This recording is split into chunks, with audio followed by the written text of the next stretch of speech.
I'm a fan of the headset because it gives you that real-time feedback. Yeah. If you start to slump too far away. Yeah. But anyways, what I was saying right before we started recording is that once BioPro got connected to the jiu-jitsu community, and then a byproduct of that is the MMA community, it's been fucking blowing up, dude. The application is just perfect. I mean, it's like it's guys, you know, it doesn't have to be over 35. Guys over 35, and we know what happens to hormones at 35 that are just not, you know, going into the dark night, right? It's like, no, I'm going to keep pushing. I'm going to keep pushing. And I need all the tools that I can get.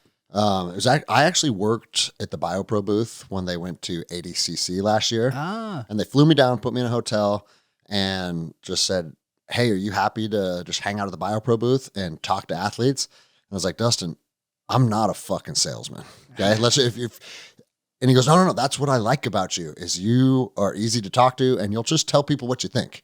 And he's like, and that's actually that's the best salesman you can have is someone that's being honest and just talking to them as a athlete and a user of the product. Yeah. And so that's what I did. Just stood at the booth all day. And the reason I'm bringing this up is because you said 35 or over, right? Yeah. There's a handful of kids that showed up to the booth that are like just young studs, 24 years old, like jiu-jitsu animals, right? But even those guys are always looking for the edge. And the rep there was like, if I'm being completely honest with you, you'd be better off not spending your money here and just doing everything you're already doing and taking care of yourself because your body is already optimized just because of the age that you're at and the way in which you're treating it. And this isn't necessary for you right now. And I was like, dude, that gave them some more. I mean, I already know the company, I know the owner. So like, I already believe in them, but that's good shit, man. It's like, hey, this actually, you don't really need this. Well, that level of integrity is kind of missing for, you know, all products, you know. Like, no, you're still peaking right now as far as your hormones and your performance. You don't need to dip into this extra stuff yet. Yeah, you know? Like, exactly. You know, you can supplement, you know, creatine you're probably taking already and whey protein you're already taking. Like, keep doing that stuff, get some sleep, you know, and to have the integrity just to say like, hey, like, guys, not yet, you know, come talk to us in 10 years or, you know, 15 years when you're finding that it's harder to recover and that injury that you had, you know, a week ago is kind of still lingering. Yeah. That's at the point. No, I mean, and this is now turning into an infomercial for fucking BioPro. Yeah. But I have experienced in real time what it's like to like take another notch up in energy and another notch up in recovery and what it's done for my metabolism. And I think when you combine that with consistency, your body changes, your energy changes, you recover quicker. And it's funny because, you know, I have a reputation at my gym where I train is like being the strong guy, you know, like people complimenting my strength when we train, when we spar. They never compliment my jujitsu, but they always compliment my strength. Dude, I've complimented your jujitsu. Yeah, that's true. Congrats. You just got your blue belt, what, a month or two ago? Yeah, I got my blue belt in April. Fuck, it's already been that long. Yeah, time flies, dude. It's coming up. It's coming up on 2 years since I've been consistent. It'll be 2 years in September. Okay. And I just competed in my second competition. Gracie Baja does CompNet, which is all the Gracie Baja schools basically. So, okay, kind of like an inter school competition then. So that's cool, man. Dude, they're a big enough team. Yeah. To be able to do that where you're getting rounds with dudes you probably never met before, right? There was Kirkland, Bothell, Edmonds, but then there was also like Langley, BC. There was representation from Boise. So there was people coming up from Oregon. I think there was 450 some odd competitors. Are you serious? Yeah, it was big. Fuck, bro. That's an undertaking. Yeah. And was it at the Seattle headquarters? No, or it was at Interlake High School. Okay. Yeah. And it was, and I think a lot of those 450 some odd competitors, a lot of them were kids. Okay. Tons of them were kids. Both of my kids competed for their first time. But so we were there from like 9:30 in the morning until, you know, I didn't compete until 9:30 at night, 4:30. And I was the only guy who did no gi. So my first comp I did gi. And so I thought I'll mix it up a little bit. I'll do no-gi. You know, my wrestling background as a kid, you know, kind of caters to that sort of style too. And I was my match was the only no-gi match in the whole tournament. Like it was just sort of generally known. Oh, nobody wanted to do no-gi, huh? There's one guy, the one guy in my bracket, the one guy in the 41 and over 187.7 bracket was like the blue belt was the only other guy that competed in no-gi. And so, yeah, dude, I mean, you get some good matches in. I got 2.5 minutes is what I got for $150. Oh,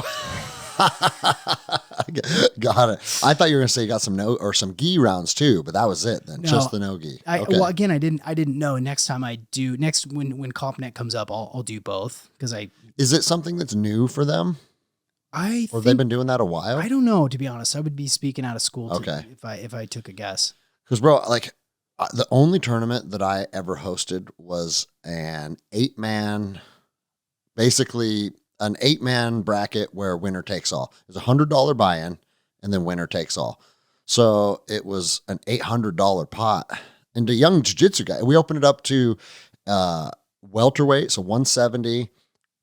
Or it was purple and brown belts. That was it. Because dude, purple and brown belts, that's the fucking division if you want to see wild competition. Sure. You know, like they have the technical skill set to roll just as efficiently as a black belt, at least these days, you know, but they are also usually young and hungry as fuck and wild.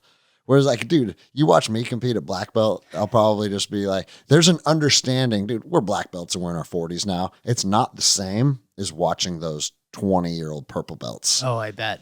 And so, but the crazy thing is we built an 8-man bracket, and then it's like, oh, this guy got hurt, this guy had to pull out, this dude's not going to make weight. And it was just like, for something that small, it came with quite a headache. Interesting. And once the event happened, it went off without a hitch, and it was a really good event. We hosted it right here. It was fun, but it opened my eyes to, like, you know, when you have these Fuji Grappling Industries, the Revolution's very dialed in. Yeah. Right? They're up there with IBJJF as far as like how structured and disciplined the refs are and the standards they set. But you take one step below that, and it can turn into fucking chaos quickly. Just disorganization. Right? I mean, there's so many matches, right? Was there 6 mats going? CompNet was 6 mats. Yeah. And, you know, there's live mat times. You know, there's updates that going for mat time. So, like, my time got bumped around a little bit because matches were going faster or whatever. But it takes a lot of people to run a day like that. Yes. And bro, like, did you hear what happened with Grappling Industries up here at Everett a couple months ago? Oh yeah. I was signed up. So I had a bunch of students signed up, right? And it wasn't until 10 p.m. the night before that they canceled the event. And you know why they canceled it so late? They pulled up with their truck to build the mat room for the day. And someone like, and obviously this was all coordinated, right?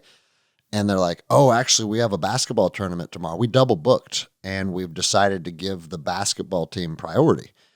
And it's like, dude, what do you do at that point? Because so many people were pissed off at Grappling Industries, and it's like, bro, be pissed off at Everett Community College. Absolutely. Like, and I know, like, you're similar to me where, like, we believe in accountability and we believe in integrity and people stepping up. And it's like, it's very easy to talk about accountability in the realm of Anthony Fauci. You know what I mean? It's like, dude, we need some fucking accountability already. Right. But even little things like that, like whoever double booked a venue, right, and that's your job, it shouldn't be your job anymore. You're gone. You're gone, dude. That's a big fuck up. Thousands of people's lives. And the thing is, too, for me and my gym, it's pretty convenient because it's a 10-minute drive. But there are people that are avid competitors. They travel from Coeur d'Alene and Boise and Vancouver, BC, because they are trying to stack as many tournaments as they can, because that's the ticket to becoming an elite competitor. Right. You know, Gordon Ryan says if you don't have 1,000 matches under your belt by the time you're black belt, good luck at black belt. Interesting. Think about that, dude. Well, and in all of, I mean, not only the hotel room that you paid for, but also the preparation Of course. to make weight and the extra rounds you're getting and pushing your body to that level. And like what you're getting ready to go the next day. And then you get an email that says, oh, whoopsies. Yeah, You whoopsies. fucking double booked. I did the math on it. You know, that's hundreds of thousands of dollars of lost revenue. I know. God. And when things are running smooth, tournaments can still, like, if you start to, I've seen it happen a lot of times, even with IBJJF. When I lived in California, I competed with, they always had something in the Los Angeles area. And you would see like the call times would slip back a little bit and the bullpen would get a little congested and then it'd slip back a little more. And then the congestion would get greater and it'd get to the point where it just kind of become a shit show. And you might be fighting 4 or 5 hours after your originally anticipated call time. And I remember there was one time I was fighting like 9:45 at night and everybody was gone and there was just a couple refs and scorekeepers. And you could just tell it was like, the vibe was like, fuck, we just want to get out of here. Well, and it's like, but I paid $100 and whatever dollars and I'm here and I'm on weight. So obviously I'm going to do it. And that same day, one of my homies, Tony Gonzalez, another checkmate black belt, he waited all this time with me. And then he went and they got called and his whole none of the guys in his division wanted to wait that long. Oh, so they all left, right? Oh God. And then they told Tony, they're like, well, we'll just award you the gold medal. And he goes, I think I'd rather be awarded my $125. For real. Yeah. Can you imagine putting a gold medal on? Oh God. Posting on Instagram. Hey, I won the fucking, I actually think that one was the Las Vegas Open because living in Los Angeles, you could bounce them back and forth is pretty easy. Right. But it's like, dude, I don't want your fake gold medal. I want to compete. Yeah. That's what we're doing here. Yeah. But a lot of the one thing that people don't think of is like the elite competitors, the guys that are chasing like world titles or senior master world titles, they want to build a ranking and any medal is worth a certain amount of points in your ranking.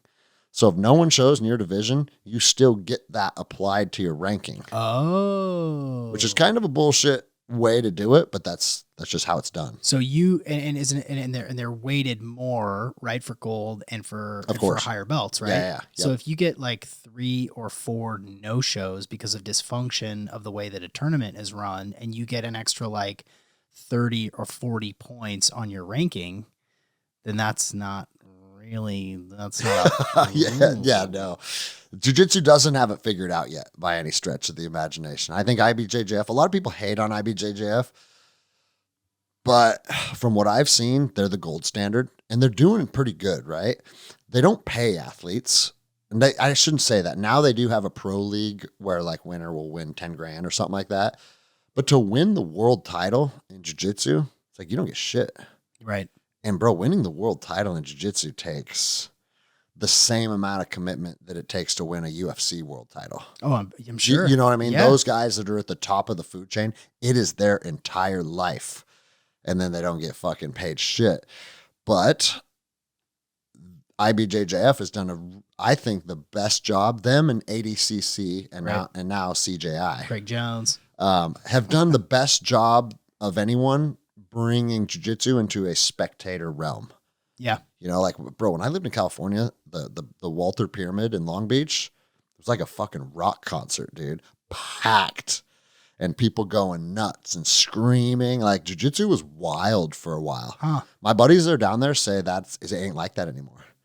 That was the era of Buchecha and Rodolfo and Leandro Lo and the Mendez brothers and Andre Galvao. And it was like, there was like a core group of guys that were like jiu-jitsu royalty that just caused the energy to become fucking nuts. Kind of counterculture still. Yeah. Yeah. But these days, there's so many good guys that there's not like a handful of superstars. You know, you don't know who's going to win this year. Yeah, because it's a crapshoot now. And so, well, and the platforms that are coming, you know, like Flow Grappling does a good job. I think as good as they can do. There's a lot of room for improvement, but like they're they're giving you access. You can see the matches. It's like, it's easier to be a fan and a Yeah. spectator.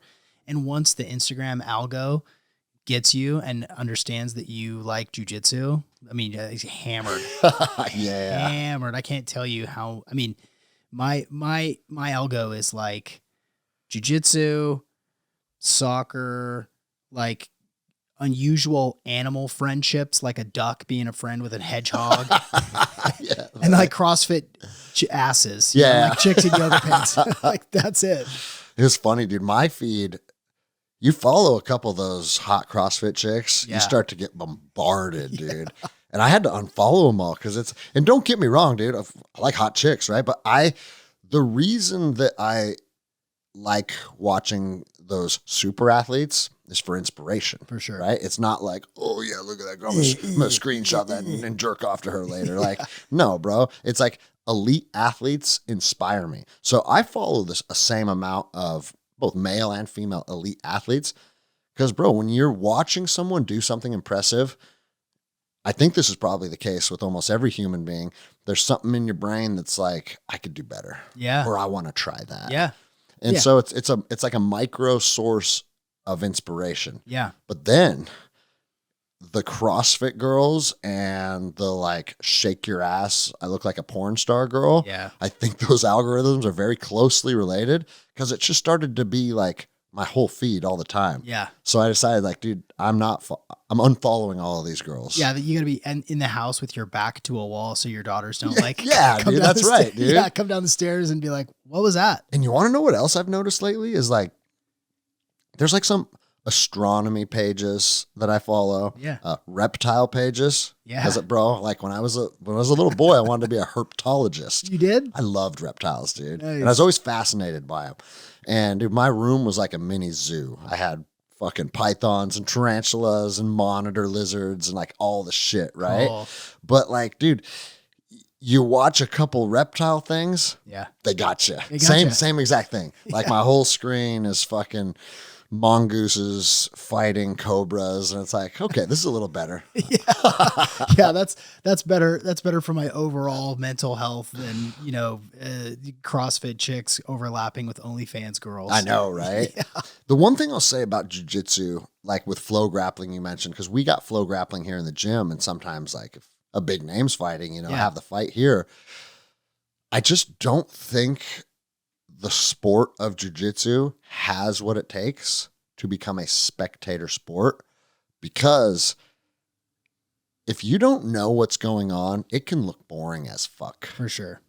You know, like for you and I, if we watch a guy that's stuck in someone's half guard and he's trying to like unhook his foot from the lockdown and walk his knee up and like start to dig for the underhook, like all the little things, to us, that's cool. Yeah. But if you don't understand it, Yeah. it actually looks kind of stupid. Yeah, it does. Like people are like, what is this? It's like a little half-inch like movement of the hips. Yes. Is, like we understand what's going on. And I still, you know, I obviously don't understand even close to the level that you do, but I know what to look for.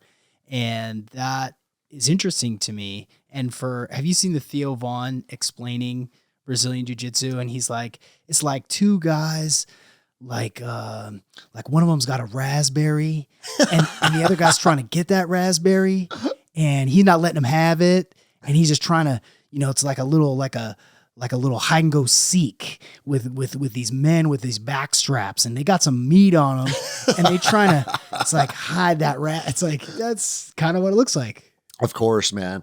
Something that I've been I came to like an epiphany fairly recently because, bro, I mean, I've been doing jiu-jitsu for 20 years now. 2024 is my 20-year mark of like consistently training jiu-jitsu. Nice. And how many times that looks gay. Oh, that's dude, two men getting sweaty together. And it's like, and I get the gay jokes are funny, right? Yeah, Keeps that's funny. jiu-jitsu gay, like Craig Jones rash guards. Half my team's wearing those these days. You'll probably see some. Are you sticking around tonight in training? Or No, I'm not. Ah, tonight. damn it. Yeah. But anyways, what I've realized is like, dude, jiu-jitsu is extremely intimate. But people are confusing sexuality with intimacy, right? Like you can have, dude, if our faces are touching and we're sweating and we're laying on top of each other, that's going to be outside of a lot of people's comfort zone because that's too intimate for people, right?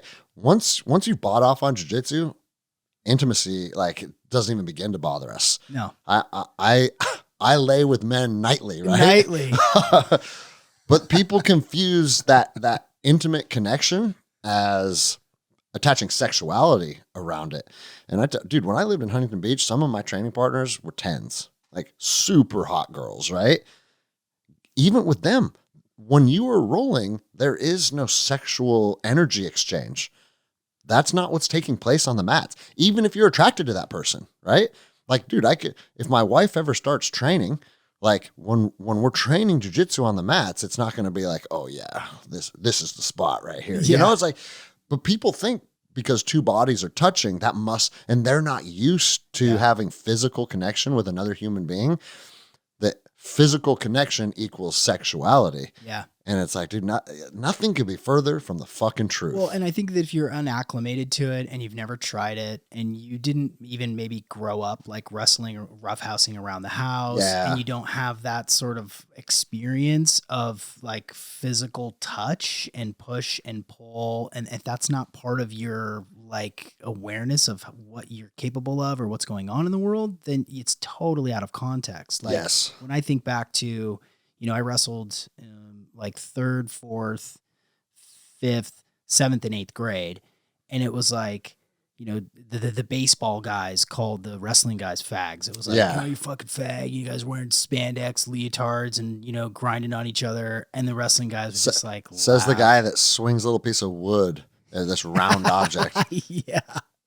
And let's not forget, in high school, wrestlers were the dominant force. Yeah. Those dudes will fuck you up. Yeah. You take a kid and give him an understanding of how to control other kids. Yeah. No one can beat them in a fight. Right. Right. That's why wrestling's the best base for fighting. Right. But it's people talking shit, and it's never going to stop. And it's kind of fun too. It's right? fun. Yeah. You lean into it a little bit, you have a laugh at it. It kind of weeds out, I think, the people who are skeptical, people who are, just uncomfortable with intimacy, maybe in general, like don't like the thought. They're probably not big huggers. Yep. They probably are not that comfortable with like, a back rub from someone that they even love, that they, that they live with or that they're close with. It's or like, Rachel Anderson, because she gives everybody on the team back rubs. Well, I mean, she runs this place, right? That's right. Yeah. She's in charge. It'd be interesting to get your thoughts on this. And I know we have some stuff to talk about, but we can always open up with jiu-jitsu. Yeah. Because I've been thinking about, why are you so bonded with the people you do jiu-jitsu with? Because, bro, I grew up, like, through high school, I kickboxed, right? I did MMA in my early 20s. And don't get me wrong, I enjoyed those people that I trained with and have nothing but good things to say about them. But something about jiu-jitsu, it starts to feel like these people are my fucking brothers. Yeah. It feels different than guys you share a ring with and punching each other in the face or kick each other in the leg. And what I've kind of landed on is, I think the human connection, which is lost in a lot of aspects of our society, is really like exaggerated inside of jiu-jitsu academies. Because, bro, they've done studies and proven like what a hug can do to your physiology. Right. Right. I think that's what you're getting on the mats. Apart from, we always talk about adversity, challenging yourself, getting uncomfortable, increasing your heart rate, like all the stuff that happens from the physical aspect of grappling, which is good for your health. But I think there's some other things going on a deeper level. It'd be interesting because one day all the studies are going to come out, because jiu-jitsu just continues to get bigger and bigger. I think there's two things going on. I think you are getting that human connectivity that is missed. And I also think there's an element of grounding happening human to human. I agree. Because they've talked, like when you look at, I just read that book, Earthing, grounded my bed, did all the stuff that you talked about. Yeah. And they talked about how that electron exchange can happen person to person too. So, bro, that's what's happening in jiu-jitsu. Yeah. That's why it feels so good. That's why it's so addicting. Right. Right. There's this thing called piezoelectricity, and piezoelectricity is basically an electrical wave that comes out of your bones. So your bones are basically vibrating. And when you are with somebody, oftentimes 3, 4, 5, 6 days a week, and you are close to them, there is an exchange of energy. There's this morphic field that we all walk around with, and it's this torus that comes, out of the top of our head, and like an apple kind of comes up out of the top of our head and then kind of comes back underneath like a torus field into our root chakra. So this red root chakra, which is at the base of our pelvis. And when you're mingling with people and your energies are interacting with their energies, and it doesn't even have to be touching, but now when you look at, training here or training where I train, 15, 20 people at a time, all high energy, all of that energy is overlapping. That is an intimate experience. Yes, there's oxytocin release. Yes, there's dopamine that's activated, but it is an energetic exchange. And within that energetic exchange, it's actually nourishing you. It's actually adding something to your body. It's like giving you more juice. And then I think about this too, is like when you're training with somebody, and you spar with similar guys from here to there, you see the same dozen dudes, really frequently. When you get the best of someone and you catch them on something, they remember that. And then the next night, you're not going to catch them on it again. And there's this back and forth that happens and evolves over time. And I'm getting better because I'm not going to let you heel hook me again. And you're getting better because you're not going to let me smash you again. And you're getting better in real time. And there's an intimate aspect to that. And there's a social thing, there's an energetic thing, there's a chemical explanation to all of it. And it doesn't happen if you go once a week. Nope. It doesn't happen if you go for a month and then take a month off and then come back. It's like it builds and builds. It compounds. And you're absolutely right. And the people that dabble, and here's the thing, bro, like we have a lot of students, and inside of our student base, inevitably you're going to have a handful of people that dabble.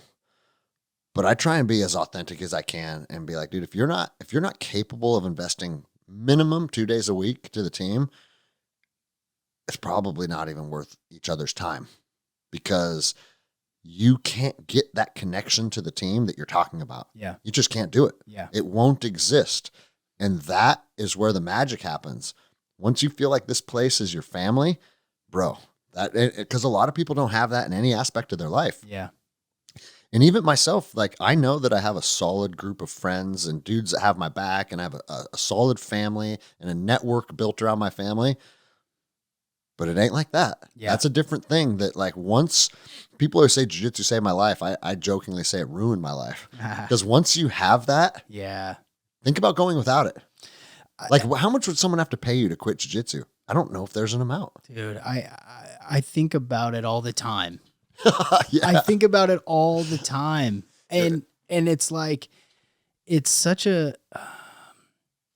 It's an obsession, as we get into talking more about our 5-day drive fast, I want to talk to you and get your opinions on the things that you're giving up, obviously food and water. Yeah. But like the things that we're addicted to. 100%, bro. No, yeah. And jiu-jitsu is one of those. It's one of those. When you say the energetic field, is that the same thing as what people refer to as the aura? Yeah. Yeah. So more or less. So the energetic field, now they have what's called, I think it's called Carillion photography. So now you can actually take pictures of people's energetic field. And does it show different colors based on like the frequency of their vibration? Yeah. Man, I was talking to my buddy Toby last night about this, and he was like referring to somebody who, when he's close to them, he can feel an energetic field that like brings him down. Mm-hmm. It's like, bro, like when I get close to this person, it makes you feel like almost like a feeling of depression. Mm-hmm. And I was like, and then we started talking, and I was like, I wonder, this would be a good question for you because you're very versed in all this stuff. When someone is putting off a low vibration, Because sometimes you'll walk by people in the grocery store and just be like, oh, what is that? Yeah. Does everybody have the capacity to change that? Or is some stuff just kind of inherent to your biology and who you are? I think that there's a lot in this question. I think that what that feeling that you get from somebody can be a number of different things. It can be trauma that's unresolved. Mm-hmm. It can be disease. Dogs smell cancer on people. They can sense when you're about to have a seizure or have a diabetic episode. There are lots of different reasons why there is. It might also be their personality, and it might be, and this is getting way into the woo here, but it could also be that they have some like ancestral fucking black magic that's on their family tree that was put there 7 generations ago. There are there's so many different ways to think about, and some people just have no idea. They don't even know it. They don't know that that's the vibe they're getting off. Yeah. And this is not pheromones. This is not, this isn't like posture or body language. This is like something that's inside of you. Like it can come from lots of different places. You can probably do the work to figure out where the hell is this thing coming from. But all of it can be corrected and all of it can be worked on. Maybe that looks like doing some shadow work. Maybe that looks like detoxifying your body. Maybe that looks like doing a fast. Maybe that looks like, seeking therapy and having somebody to talk to so that you can process some of the shit that's going on.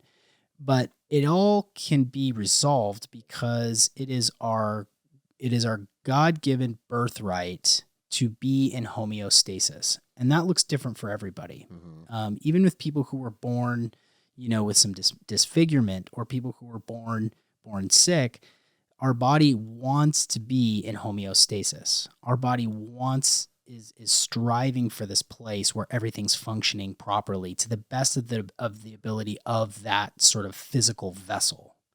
And so, but that shit's not easy to do. It's not convenient to do shadow work or resolve your trauma or, address the cancer cells that are throughout your body. So yes, it's different for everybody and it can be because of different reasons, but everybody can work on it. There's this other thing that I have been, me, it's conspiracies and fucking dark shit. There's this idea kind of floating around the internet of NPCs, non-player characters. Uh-huh. And there is an idea floating around that there are a number of actual people who have not really woken up to the fact that they have an infinite soul that's housed inside of their physical vessel. Bro, I'll take it a step further. I think that unawareness that people have is people are being intentionally kept from learning who the fuck they are and what they're capable of. There's infinite power in every single one of us. At least I've seen enough people make choices to change who the fuck they are and go from this to that.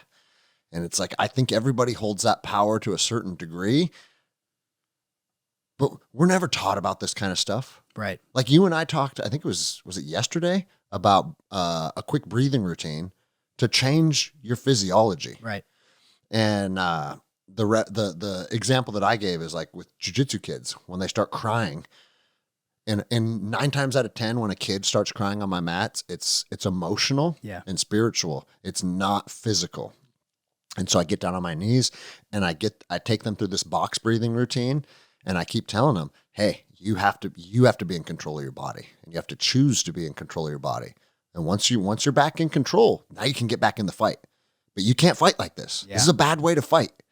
And inside of 60 seconds, they've changed their physiology and they're ready to get back in the fight. Right. Imagine if they taught you that in 2nd grade. Right. Right? Right. But no one's going to teach you a box breathing routine to calm your nerves and get control of your physiology. Right. And if you don't, if you're never taught that, and you are just kind of going through the motions, you're going to school. Let's just talk about, for kids, right? You go into school, you come home and play a bunch of video games, you eat terrible food. Maybe there's some like abuse happening or dysfunction happening in your household. That God-given like birthright to be the fullest expression of yourself is now suppressed and suppressed and suppressed. They say that your subconscious is your subconscious from the ages of 0 to 7. And that's when you sort of come alive and understand kind of that you are a unique being. That's when your prefrontal cortex begins to like make connections between things. And so if during that time frame, you're exposed to a bunch of trauma or neglect or abuse or just even gnarly shit on YouTube, and then that fullest of expression of who you are as an expression of God, you don't get to express that. You don't get to experience that. You don't have language for it. You don't have practices for it. You don't have any way to think about yourself as anything other than just sort of a consumer. Yeah. I'm just consuming. I'm consuming food. I'm consuming content. I'm consuming. And that is it's a sad thing because you can course correct later. And I've seen it happen. You know people personally who just kind of like all of a sudden they came alive. Yeah. And jiu-jitsu actually gave them a place where they could come. It's like it turned something on. Right. And you can see it in their eyes. Some dormant like spark that they didn't know they could have, and they find it at fucking 35 or. And bro, I think this is why, and we're going in the weeds now, which we always do when you're here, right? I love this, man. Yeah. But like, if you hear a lot of people say like, well, this is the modern society where everybody is gluttonous, everybody is obese, everybody is consume. You hear a lot of people say like, oh, that's because you took God out of this, you took the church out of that. And it's like, for people that are very, like, their spirituality is specifically like, oh, I'm a Christian or I'm a Muslim, and here's my book, and this is what I follow, and this is what I derive my spirituality from. Those people have a system that works for them, right? And I think a lot of people are hesitant to jump into these new systems because of like whatever reason. Just for me, I'm a skeptic. It's hard for me to go all in on a certain aspect of spirituality. But what I'm starting to come to terms with is if you don't find some type of spirituality system in some capacity, you're missing a component of the human experience. Yeah. And that spirituality, you hear people say all the time, mind, body, and spirit, right? It's like a three-legged stool, and if you kick one of those legs out, it's going to topple over. And I honestly think you have to have some type of spiritual connection to yourself and to others to really fully express who you are. And I think a lot of people find that through, like, insert any name of a religion here, right? There's Buddhist monks that have found that. There's, there's people in some tropical island that have never been contacted by people before that throw spears at people on beaches if they try and show up and teach them about a new spirituality because they already have their spirituality. Yeah. Right? Yeah. And I just think if you don't have, if you tell yourself, I'm simply a piece of flesh, and when this piece of flesh burns and evaporates, that's it, then your whole existence is just, you look at yourself as a piece of flesh. Yeah. And I have, like, some of my buddies, like Tyler's a perfect example. Have you met Stanaway yet? I think I met him one time. Okay. Up here, yeah. You'll love that fucking dude. Yeah. I like but like his whole spirituality thing is based in like the Havamal and the Viking beliefs and the Viking practices. And then his spiritual connection is through plant medicine. And it's like, he found the system that works for him. But I'm going to take it a step further. And I know a lot of my buddies that are hardcore this or hardcore that, like, may disagree, but I think they're all true. I think whatever you create as your reality is actually the truth. And that's hard for people to say because everybody wants to be right. But if what you believe is serving you and it's making you a stronger person, and you being a Christian is empowering you and it's building you up and it's giving you this community, how the fuck can you disprove that and say that's not true? That's true. Right. That's fact. Yeah. But other people have truth and fact in different applications. But if you don't have that any application, I think your mind is, or your spirit is starving for it. I totally agree. And it doesn't have to necessarily be one of the holy books. It can be runes. It can be, pagan, sun worship, right? I think the key thing here is what is it? Tyler pulls runes. He does. Yeah. He does rune reading. Yeah. And he has drawn my rune, which is Berkana, right? I want to say 4 times every rune reading I've done with him. And he has this bag. I think the rune alphabet is 24 runes. Yeah, okay. And his hand's in there, and it's the same one. And he's not being a magician. That's my fucking homie, right? Yeah. So there's something going on. Here's the linchpin, I think, for a lot of this is because unless it's experiential, like you could read about this thing, you can read about, this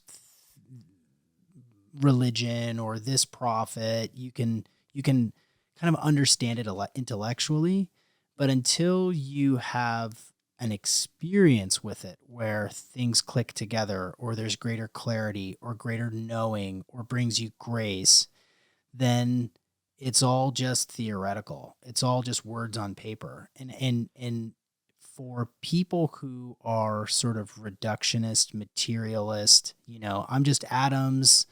Love is just a chemical reaction in my brain. It doesn't exist. I don't, I'm just a bag of meat. That then you're missing that experience of connection to something that's bigger than that. Yeah. And obviously I'm a huge fan of exploring all of these altered states of consciousness to find, understand, and experience that. When you are, when you pray and then something happens, it's like, oh, okay. Or when you meditate and your life comes together and you have more joy and more love, there's an experience there rather than some sort of like dogma or pontification of, some idea that somebody made up, fucking 6,000 years ago. And to your point about they're all true because you make them true because they're meaningful to you. That's exactly what my point is like, if it resonates with you and it helps you become the fullest expression of who you are, then go for it. Double down. Yeah. Yeah. But I think like everything in society, the wrong people get involved. They start using it to manipulate and control. And you see it happen in religion every fucking day. And it's sad. Yeah. Because if you pick up the Bible and Dave from our Forge Ferocity team, he told me to read the Bible's personal excellence program, right? Which, what was it?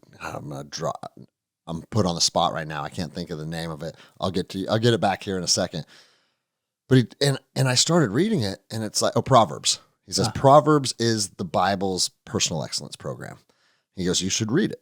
And bro, when I'm reading that, you're feeling something. Mm-hmm. I don't know what it is, but you're feeling something. There is an energy in the methods and the words that they are being shared with you. And I can see why so many people are drawn to it and really put their belief system and build their life around that. And if I'm being completely honest, I want to be one of those people. Like, I think it would be very empowering to find a system that that dovetails well with who you are, and it just clicks and you say, this is truth. Yeah. I know this is truth. However, there's another side of my brain that's always skeptical, that wants to explore like you, the other aspects of Yeah. spirituality, Right. the other belief systems, because I could believe in everything that is taught in the Christian Bible, but I would also be fascinated to go live with a Buddhist monk for 2 months. Yeah. Like, what is that going to be like? Right. Or go hang out in Peru in the jungle with an ayahuasca shaman. That's what I'm saying, Right. right? And that's where I come to believe, like, dude, I don't think there's right and wrong.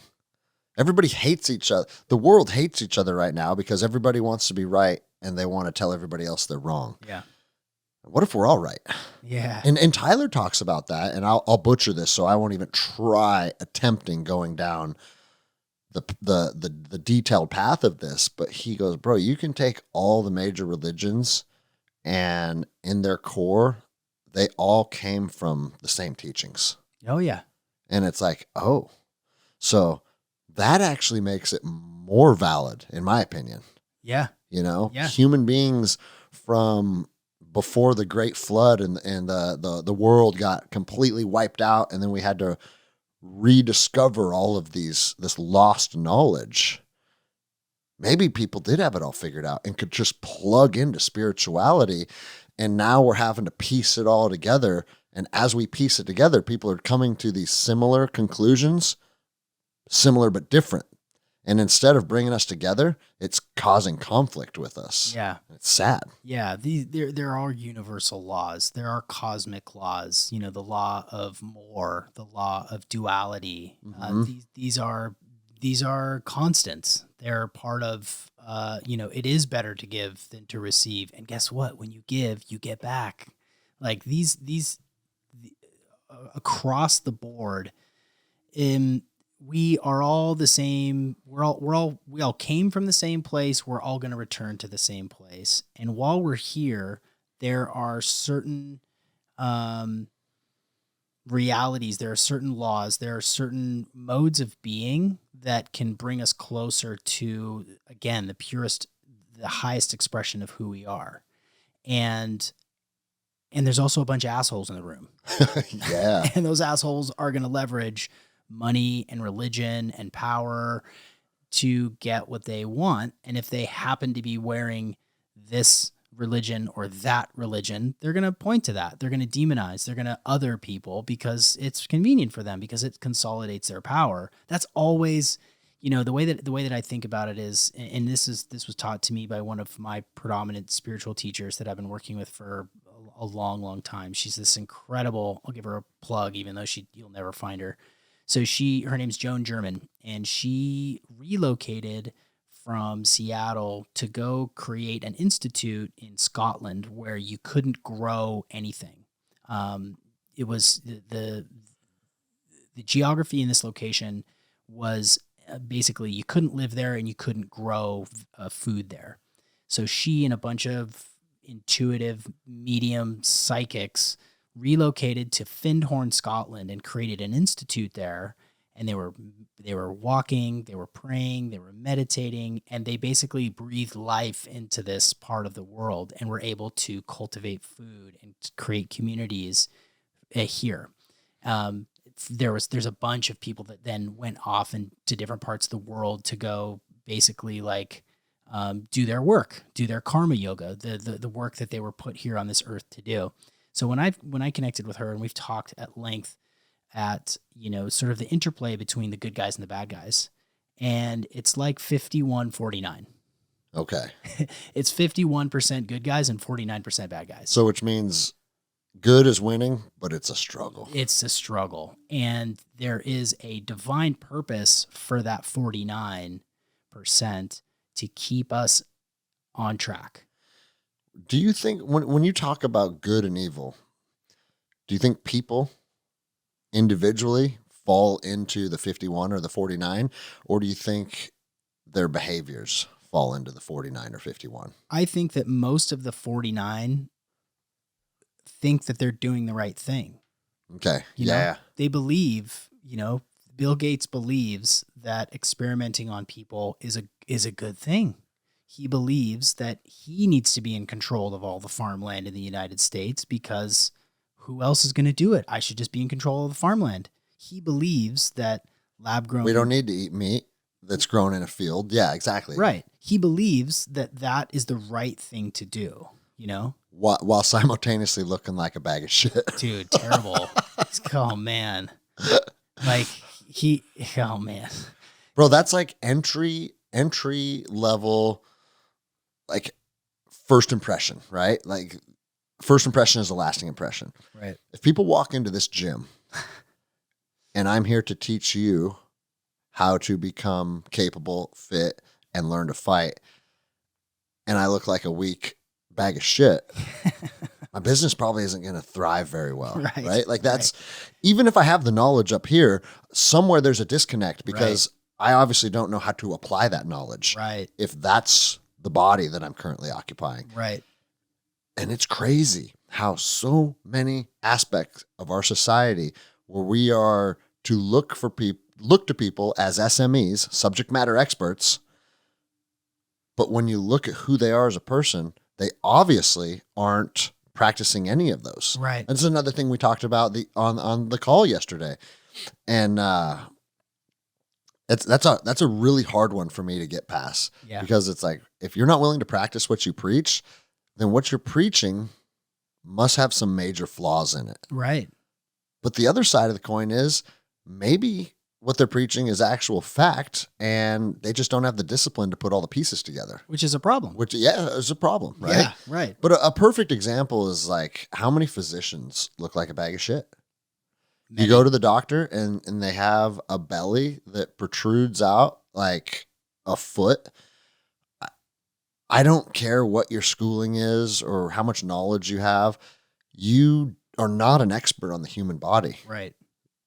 And if you're not an expert on the human body, I have a hard time listening to anything you have to say. It's really tough to take people seriously if their domain expertise is negated by their physique, their complexion, their demeanor. They're just not living it. You can read 1,000 books. Yeah. But that doesn't make you that doesn't make you an authority in one area of your life. Well, to me, it'd be like going to a rehab center and the person that's leading the classes and leading the discussions is actively using. Right. Exactly. Like, I know how to save you guys. I'm not worried about it myself. Right. But that's actually a really good analogy because, like, if you want to talk about what's killing our society, it's sugars, high fructose corn syrup, seed oils, all the stuff that we know is poisonous, right? And you're clearly partaking in that. Yeah. So you are not somebody that is ready to change the trajectory of society because you're part of the problem. Right. But most physicians actually don't even know that stuff either. Right. No, they don't. No, they don't. They really don't. They really, really don't. I listened to your podcast with Theo Lucier. Yep. Really good episode. People should check that out. And this topic came up. And one thing that was said, I don't remember if it was you or him, but you're like, your doctors actually, most doctors don't want you to get healthy, right? Yeah. And I was thinking, like, I don't know if it's that they don't want you to. I don't know if they know how to get you healthy. Because most doctors on a man-to-man level, just like you said about Bill Gates, they probably think they're doing the right thing. They probably think like they have people's best interests in mind. But the methods that they are practicing and preaching are just keeping people fucking sick, man. It's the model. Yeah. It's the model. And the model is sick care, right? Diagnose, prescribe, or cut. And so if those are all the tools in their toolbox and you're going to a doctor and you are feeling some sickness or some illness or some dysfunction, that's all the tools they have is to diagnose, prescribe, or operate. And so the system is not set up for them to spend longer than 7.5 minutes with you. Yeah. Right. They're not going to ask how you're sleeping. They're not going to ask what you're eating. You know, you're talking to a pusher, right? As part of a greater system that was set up a long time ago. We won't go too far there because we're going to get banned again.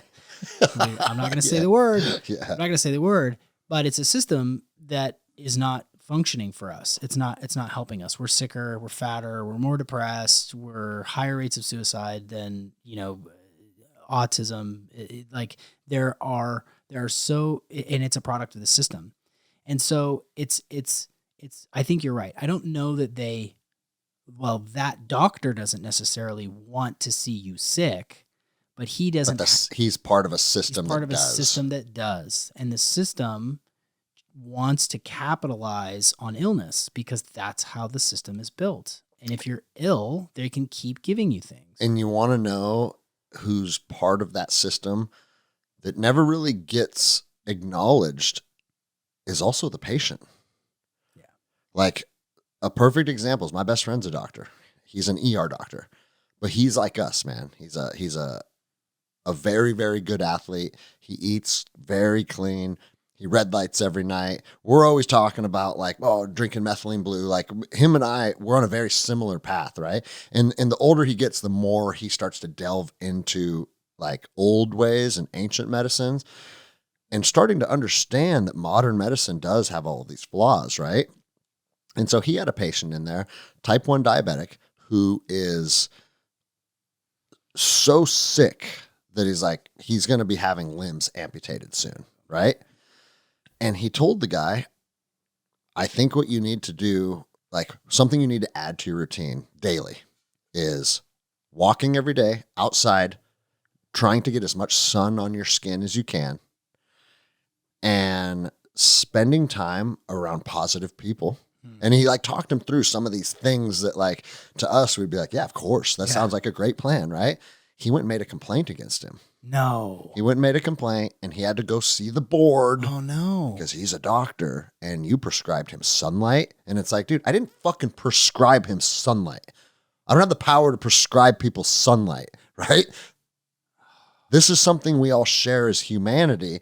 These are things that I have found are beneficial and I am a doctor. Bro, that was a problem for him. Wow. Because just like you said, you're there to diagnose and then treat, right? And you're not treating it with the sun.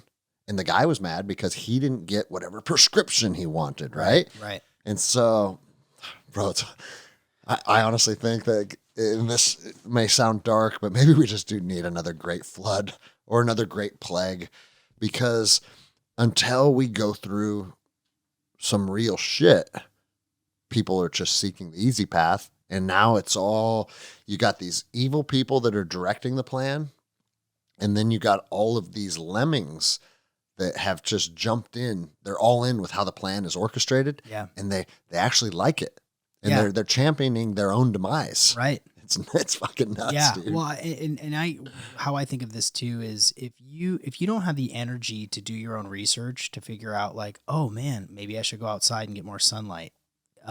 If you don't have the energy to do that understanding for yourself, and you just are on the pills and on the prescriptions and, you know, your lifestyle is terrible, then it's a really hard place to start, because if you don't have the juice to make the changes in your life, then where the fuck do you start, right? Yeah, like you are already on a downhill trajectory, and trying to change that, I think that's the toughest thing for people. That first step, right? First step of your journey, changing the trajectory. I think a lot of people never arrive there. Yeah. It's fucking nuts, man. Right. And the deck is stacked against them. The society is not set up to support people to change themselves and transform. I just read something the other day, and I don't remember the exact numbers, but the concept is simple to grasp, that there's a relation to how many steps you take in a day and all-cause mortality. And it sounds shocking, I know, but the more steps you take, the lower your all-cause mortality gets.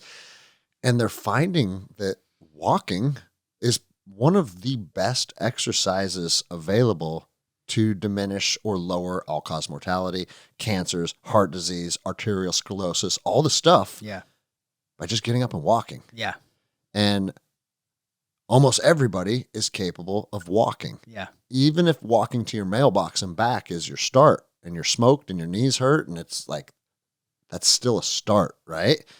And bro, like I was fucking driving today and I was watching kids going down the sidewalk, and a lot of them were on motorized scooters. Yeah. And it got me thinking, it's like, man, when we were a kid, we were out doing the same thing, except we were pedaling. Right. Which is another version of walking, basically. Right. Right? Totally. So it's just like, fuck, man. Yeah, I mean, we evolved walking. We walked across the Arctic tundra. right. What is it, like 17 miles a day was like the average. I don't know how you can calculate that, but it was like 17 miles a day was like sort of how long people walked. And you had to walk to get water. You had to walk to the garden. You had to walk to the, the other hut, in your tribe. You had to go walk to hunt. You had to walk to pick berries.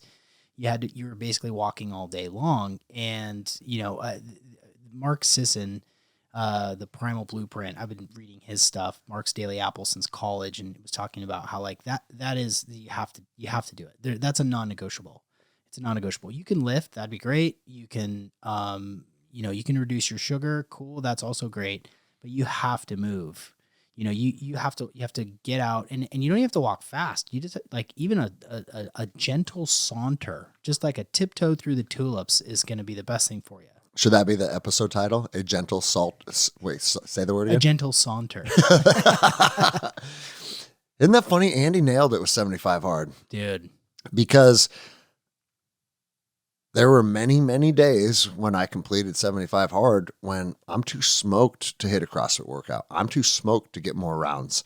And I'm just going to go do another walk. Yeah. There was plenty of days. It was an AM walk and a PM walk. Yeah. Because that meets the needs of 45 minutes of exercise. Yeah.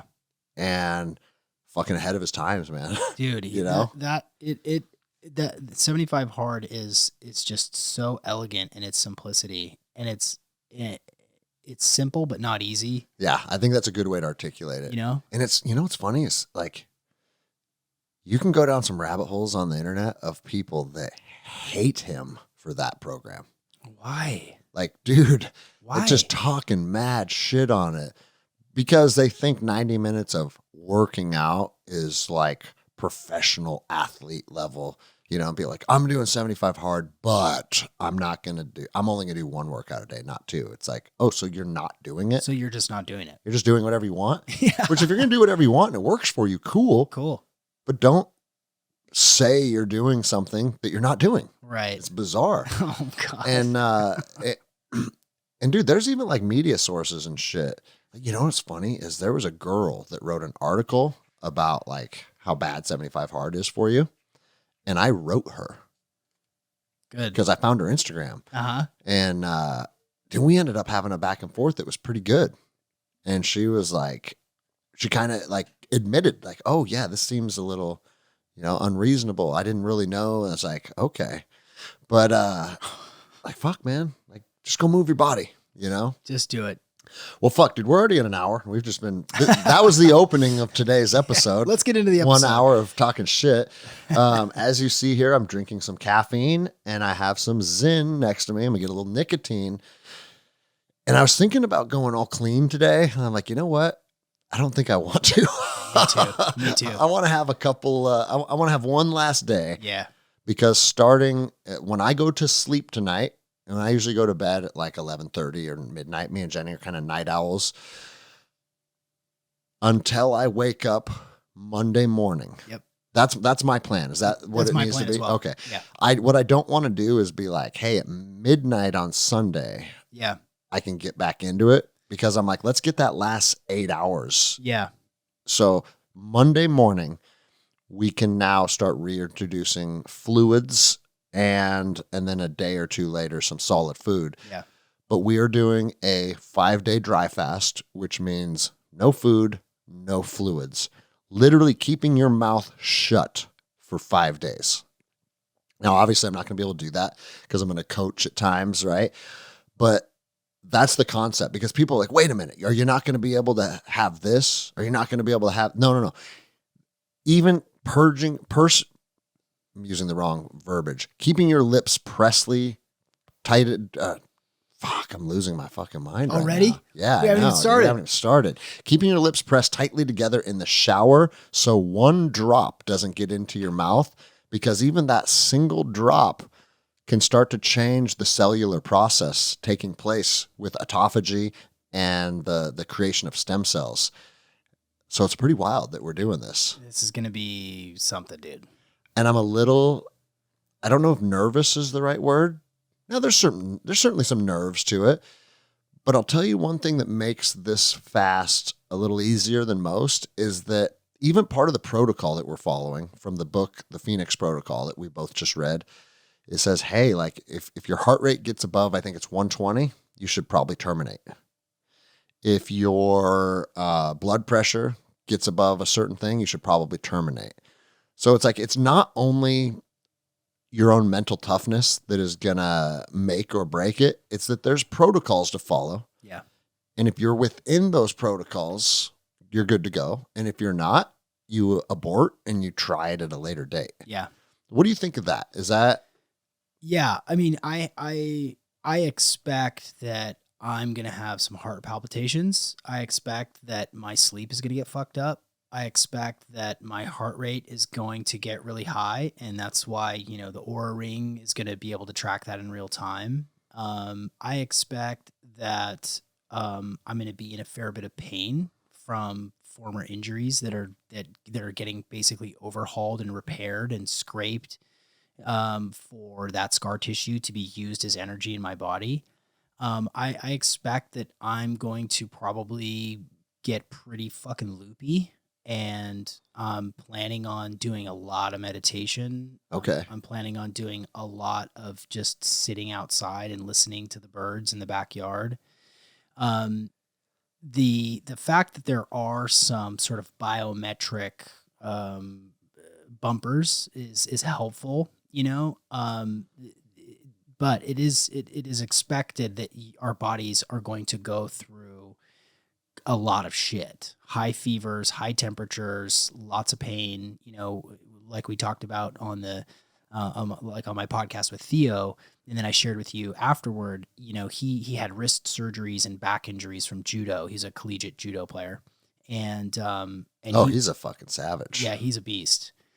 And he was saying that he's got a big scar. He's got like a 4.5-inch scar on the inside of his wrist that he had to get, I think, 2 or 3 operations on from judo.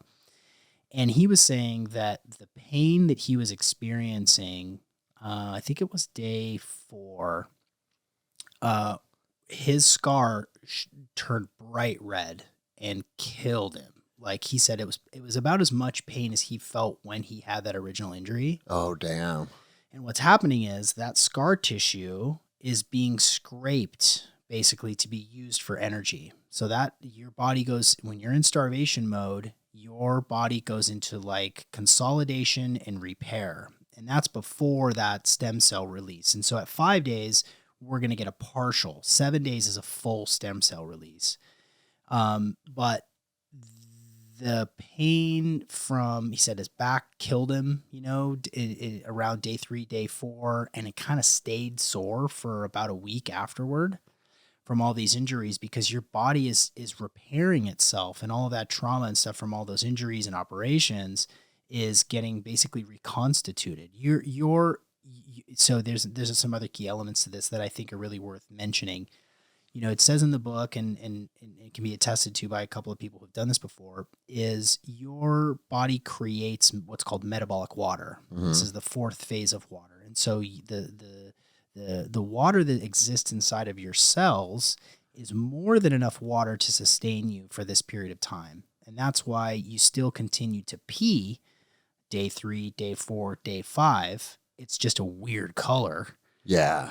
Because you're getting rid of senescent cells, these dysfunctional zombie cells. That's a whole nother rabbit hole to go down. But you're excreting, you're peeing out, you're shitting out like, you know, orange clay, because your body is getting rid of toxins and getting rid of senescent cells and getting rid of fat and tissues. You're basically eating yourself to be able to stay alive. And I think that through that process, yeah, there's going to be fevers, there's going to be sleep disruptions, there's going to be spaciness, it's going to be, I don't know. It's going to be nuts. What are we doing, man? Excuse me. So yeah, just to kind of unpack it for people that are listening that have never heard about this, I made a post on it on Instagram. And for me, I am always looking for any type of edge that I can get, right? I mean, that's kind of, people call it biohacking, but I mean, I think human beings from the beginning of time have been figuring out ways to optimize their body, right? Certain foods, this much water, like just very from basic stuff to super, super advanced stuff. If there's things that we can do to optimize our body, why wouldn't we do it? Right. Because I've already had a lot of people like, why the fuck would you ever want to do that? Blah, blah, blah. It's like, because no one does this anymore in modern society. It sounds outrageous, but take a step back from modern society, and human beings have been going through cycles of feast and famine since human beings existed, right? And so going without food is not the end of the world. It's also not out of the realm of possibility that the human experience on planet Earth is going to go through periods of time where you don't get any food. So our physiology has somewhat adapted over the history of humanity to experience periods of time where you're going without. And I think that's just part of our natural just metabolic process.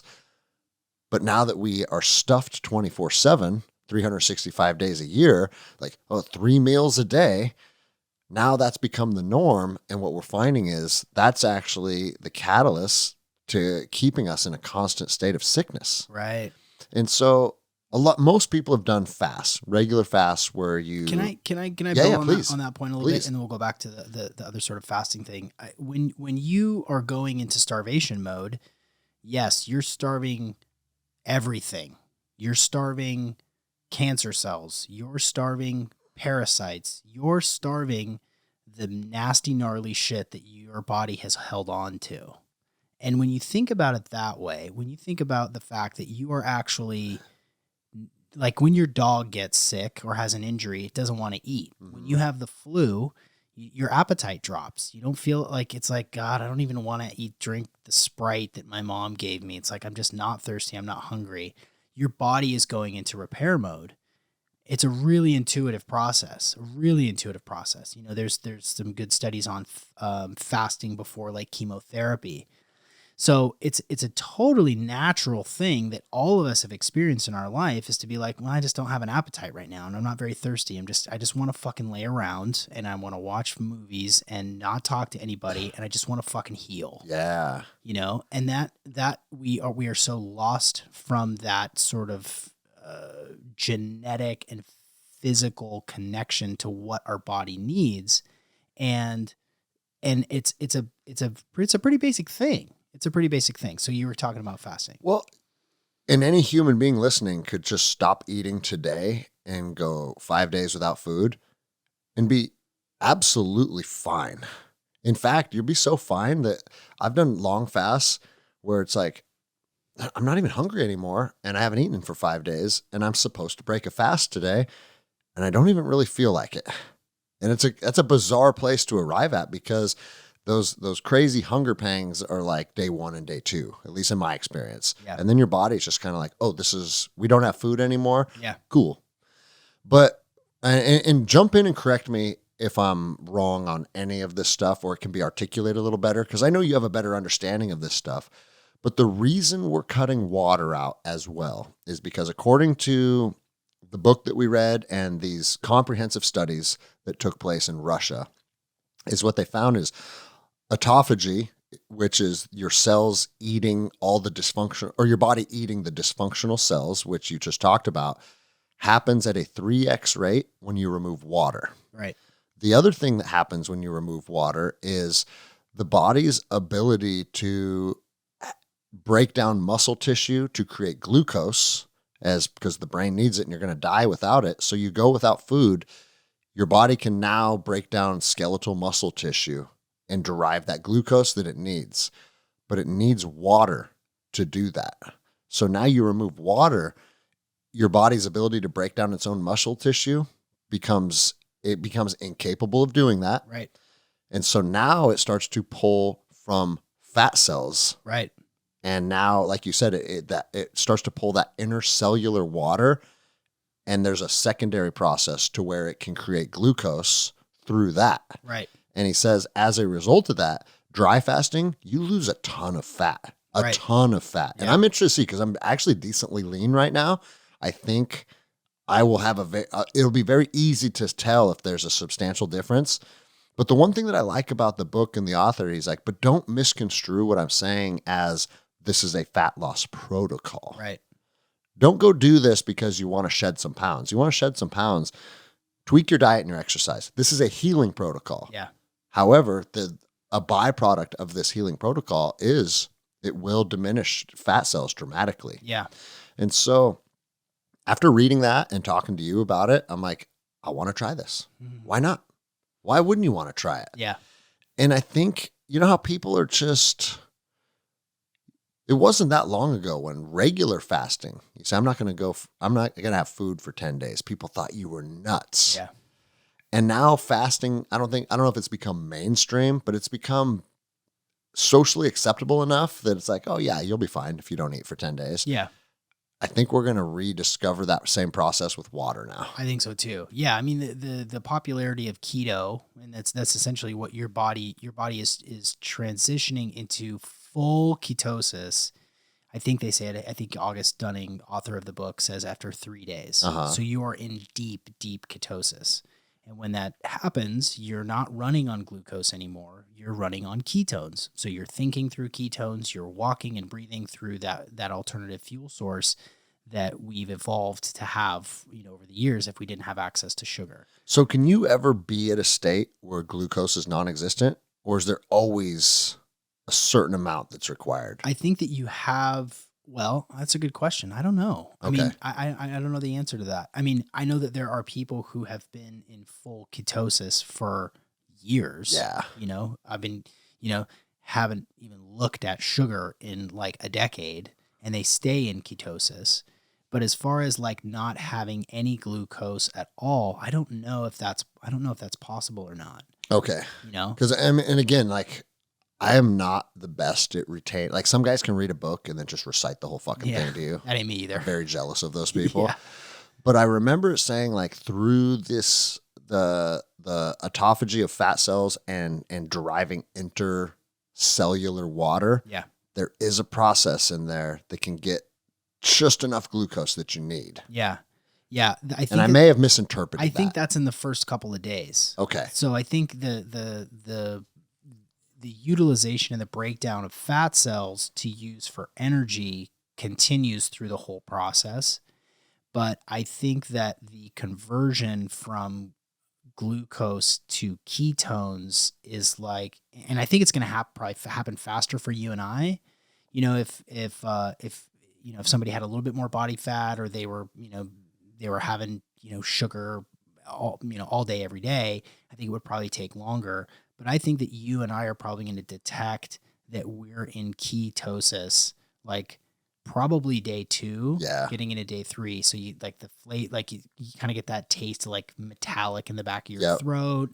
Your brain shifts. It kind of goes through this sort of fog and then into like greater clarity. And that's because your brain has converted from glucose to ketones. But that, as far as the fat loss stuff, it's your body prefers to run off of the fat. It wants to use the fat first. So it starts to burn that and use that for energy. But yeah, there's no muscle loss if you're not using water. And in fact, very early in this book, he talks about how water fasts are not very good for you. Well, he said that that once you do a dry fast, if you've done water fast previously, you'll never go back to water fasting. Yeah. Right. He's like, when I water fast, you get those headaches. You have like withdrawals from caffeine, like a bunch of things that like you kind of know you're going to have to go through in a water fast.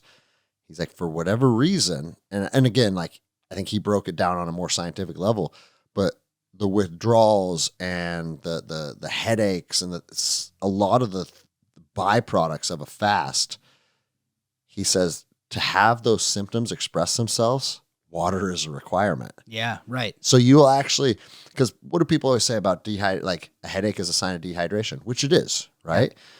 But once you've went through like that first day or whatever, and your body realizes, okay, looks like water's off the table right now. Yeah. The symptoms and the feelings of dehydration actually diminish.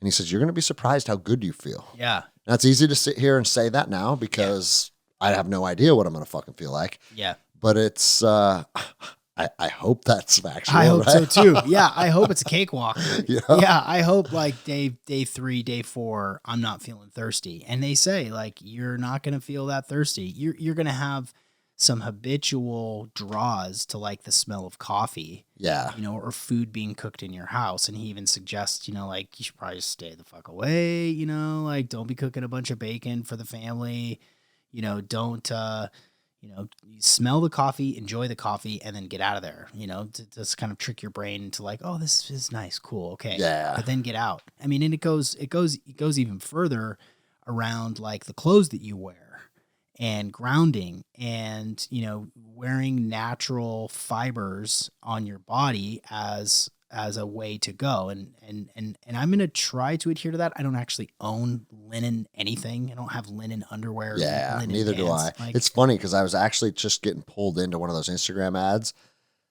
that was talking about how like clothes are toxic. yeah. Certain blends hold different levels of this and different levels of that you can absorb through your skin. Right. So I was like, oh, maybe I need to try some of these. Yeah. But I haven't pulled the trigger yet. Yeah. Well, they did a study a while ago and looked at basically like the vibration of these different materials. Linen is number 1.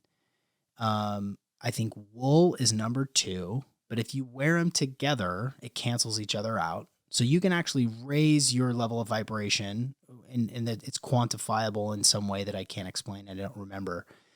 But if you wear linen, so like linen, wool, organic hemp, organic cotton, those are high vibration materials. And so one of the suggestions from the book and what they've done in Russia is like they put people in linen.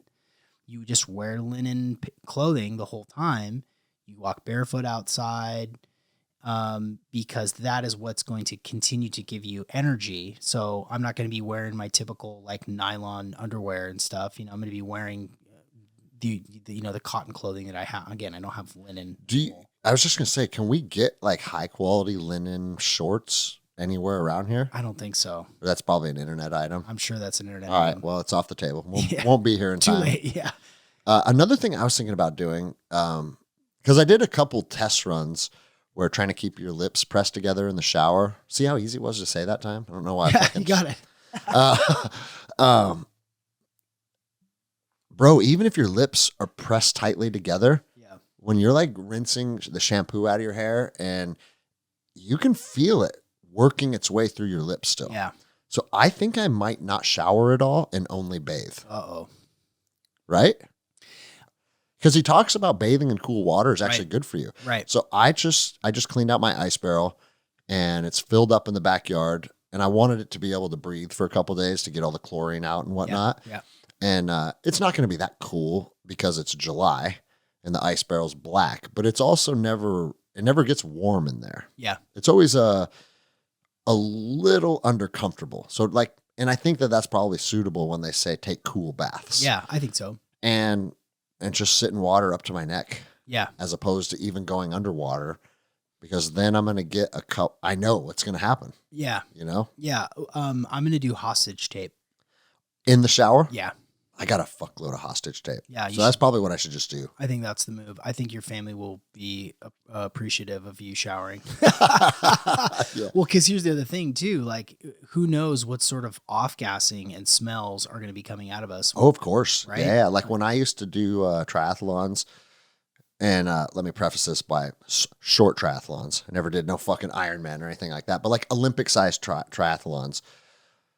Even at the end of those, and I'm eating goos and shit the whole time, thinking I should be fueling my body correctly, bro, I fucking reek Yeah. of ammonia Uh-huh. because your body starts to break down muscle tissue after hours and hours and hours and hours of physical output and exertion. Your body starts to break down muscle tissue, and I would fucking reek. Yeah. And so it's disgusting, but that's also a byproduct of like super long bouts of cardiovascular exercise. Yeah.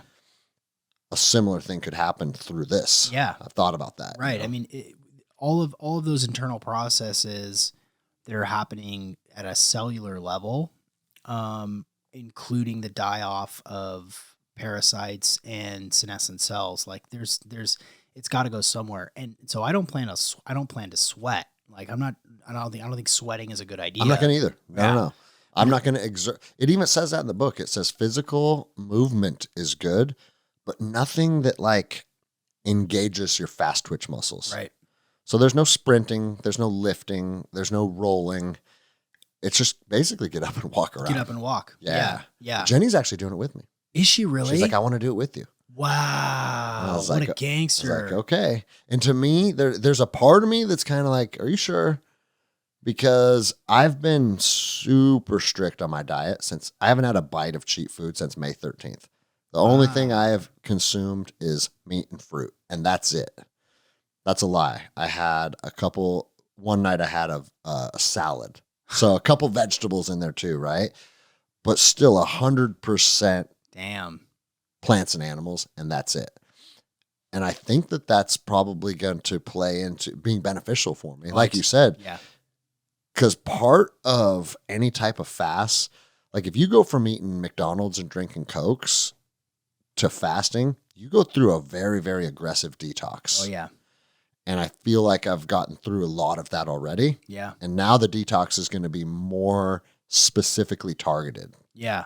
Like when I listened to your podcast about the dry fast, that's one thing that your guest said. He goes, we can talk about a vitamin D flush. We can talk about, what were his other protocols? The oral borax, EDTA. EDTA. That was the one that I'm very interested Me in too. as well. But he goes, what trumps it all is a dry fast. Yeah. That's the most aggressive detox that you can do for your body. Right. And I geeked out on some of the stuff that he was talking about and some of the size of the gallstones that come out of you. Yeah. They're like, looks like you're shitting gravel out. Right. And so there's a lot to this. There's a lot to this. And he says this is the best option. And you know what else it is? It's the cheapest option. Yeah, for sure. Like, dude, to think you can optimize your health free of charge. Yeah. Come on. Yeah. Yeah. And I'll say the same thing about this fast that I say about the ice plunge, because sometimes people want to argue about the benefits of the ice plunge. And I'm not really here to try and convince anybody they need to get in the cold water. If you want to do it, cool. If you don't, also cool. But what keeps me getting in the cold water is the mental fortitude that you have to exercise to get into it. Yeah. And that's what I'm going to tell people about this too. Hey, you know what? Even if I get nothing out of it, challenging myself and getting out of my comfort zone for 5 days, if that's all I get out of it, guess what? Good. Yeah. That's still something that I want. I never want life to feel too easy. Yeah. Well, think about, who knows where your mind will go? Who knows the way you will respond to stress or pressure? You're going to learn a lot about, what sort of triggers there are for you in work or email. And so the rest of my week after this is wide open through Sunday. So I don't have any. Just chill if you want to. That's actually not true. I have a coaching call that with a coaching client tomorrow morning, which will be fine. It's early enough, but then that's it. And then after that, when I was talking to Theo after we recorded, I was like, "What helped you get through it?" And he said, "I watched YouTube videos of August Dunning when he first came to this, because apparently he's got a ton of videos. Okay. And you can actually see him transform and age backwards from the very first time where he starts talking about it. And maybe it was like early in his dry fasting, experiments, but there is a progression of videos where he's talking more and more about it, and his eyes clear up and his skin clears up. Well, dude, it's supposed to make your vision better too. Right. Do you have 20/20 vision? No, I've got my right eye is like dog shit. My left eye is good. I wear contacts. And so my vision is not shit, but it's, I forget what my prescription is, but I can't see far away very well without my contacts or glasses on. So it would be very easy to tell if this changes the ability of my eyes. Yeah. And people swear by that. Yeah. Yeah. So back to the water thing too.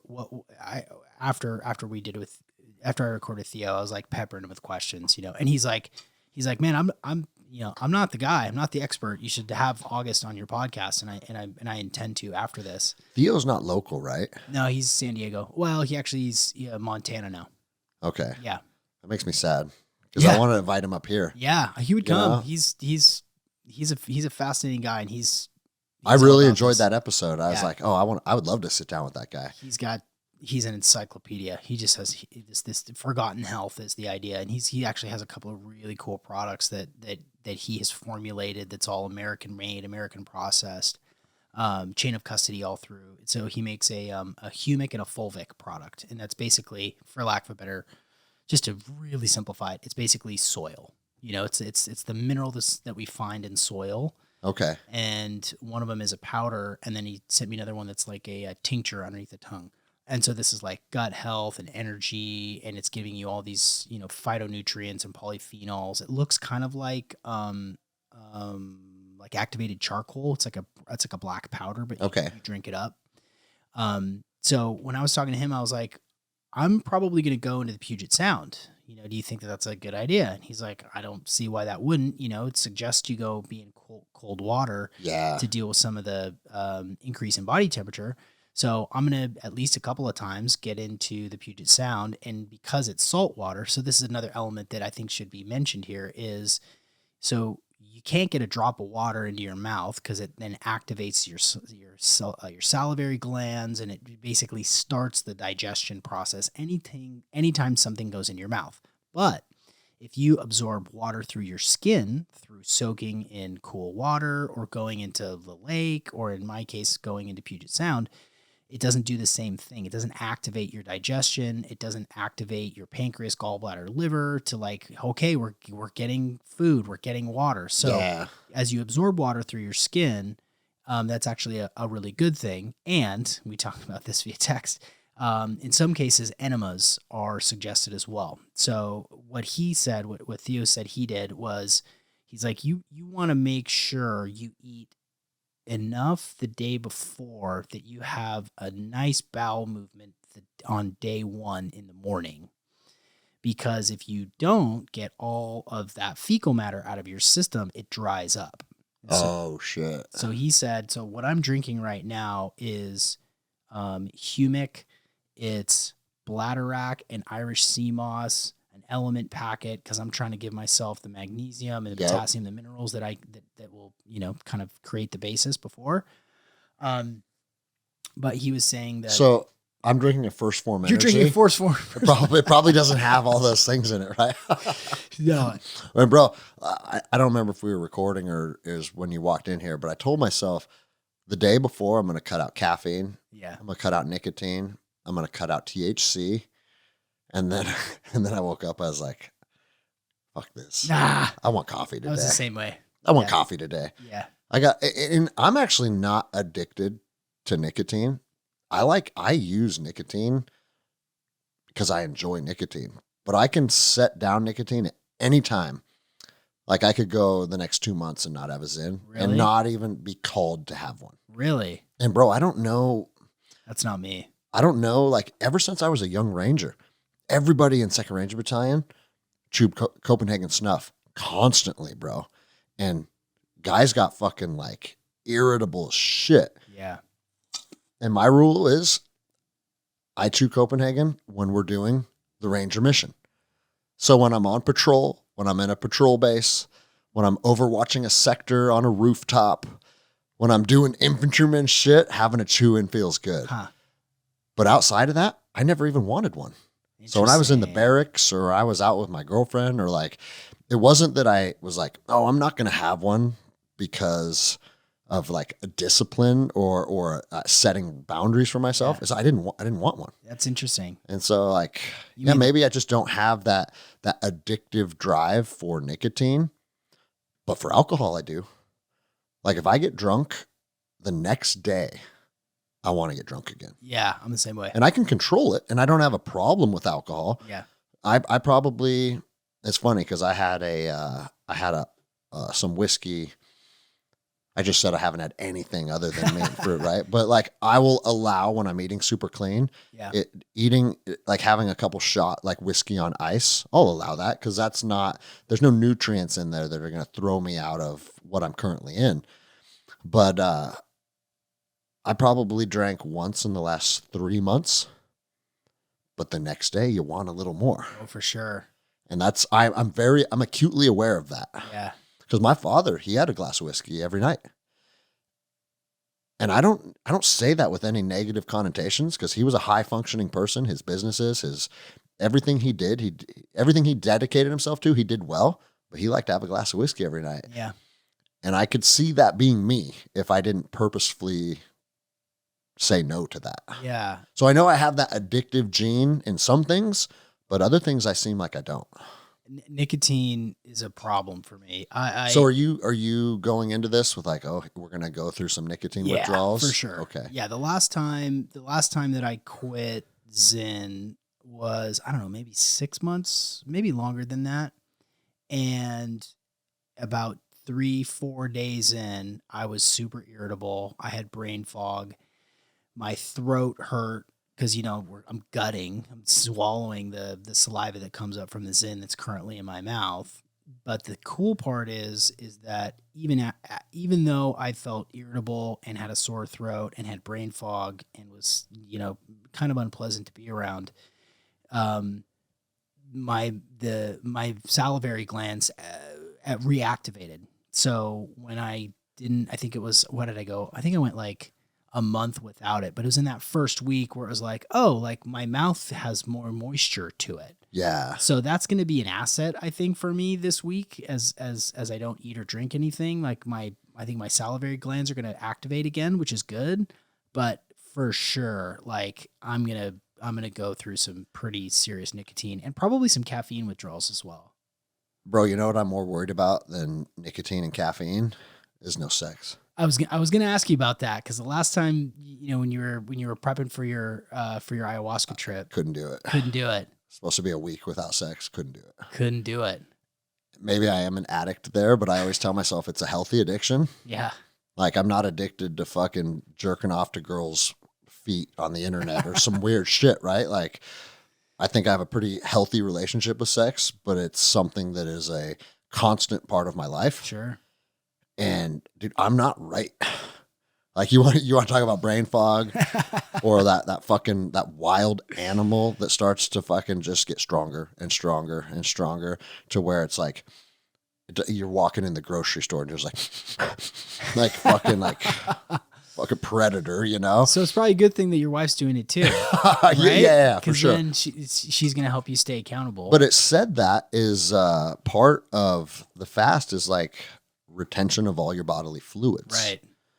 And so I don't want to fuck this up just because I don't have the discipline to not have an orgasm for 5 days. Yeah.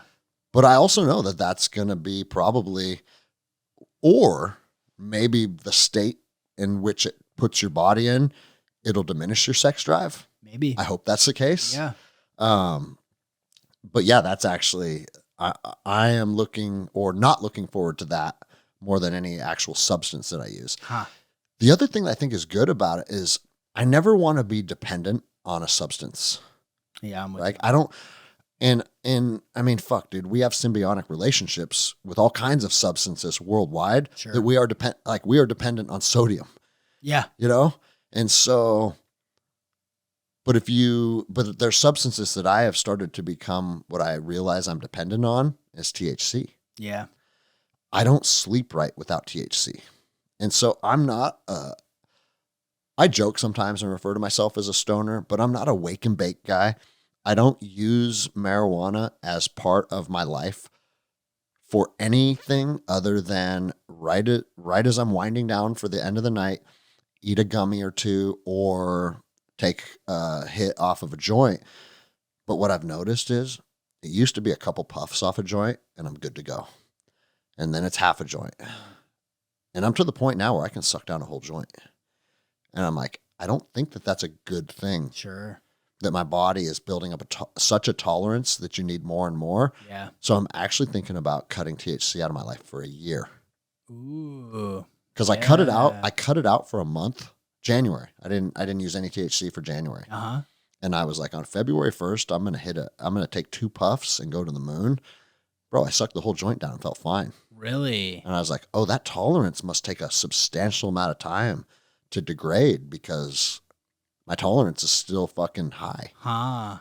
And I just, again, if we're people that want to optimize our health, Yeah. but I want to smoke joints all the time, those two things don't feel congruent. Right. Yeah. Well, it's not like during the zombie apocalypse, you're going to start cultivating hemp for your own consumption. That's right. Right. Yeah. Like you're not unless you're Tyler Stanaway. Is he growing his Oh, own? bro, he can cultivate anything. Oh, Herbs, mushrooms, joints. Like that guy just has like a green thumb for that kind of stuff. so you got your zombie apocalypse plug there.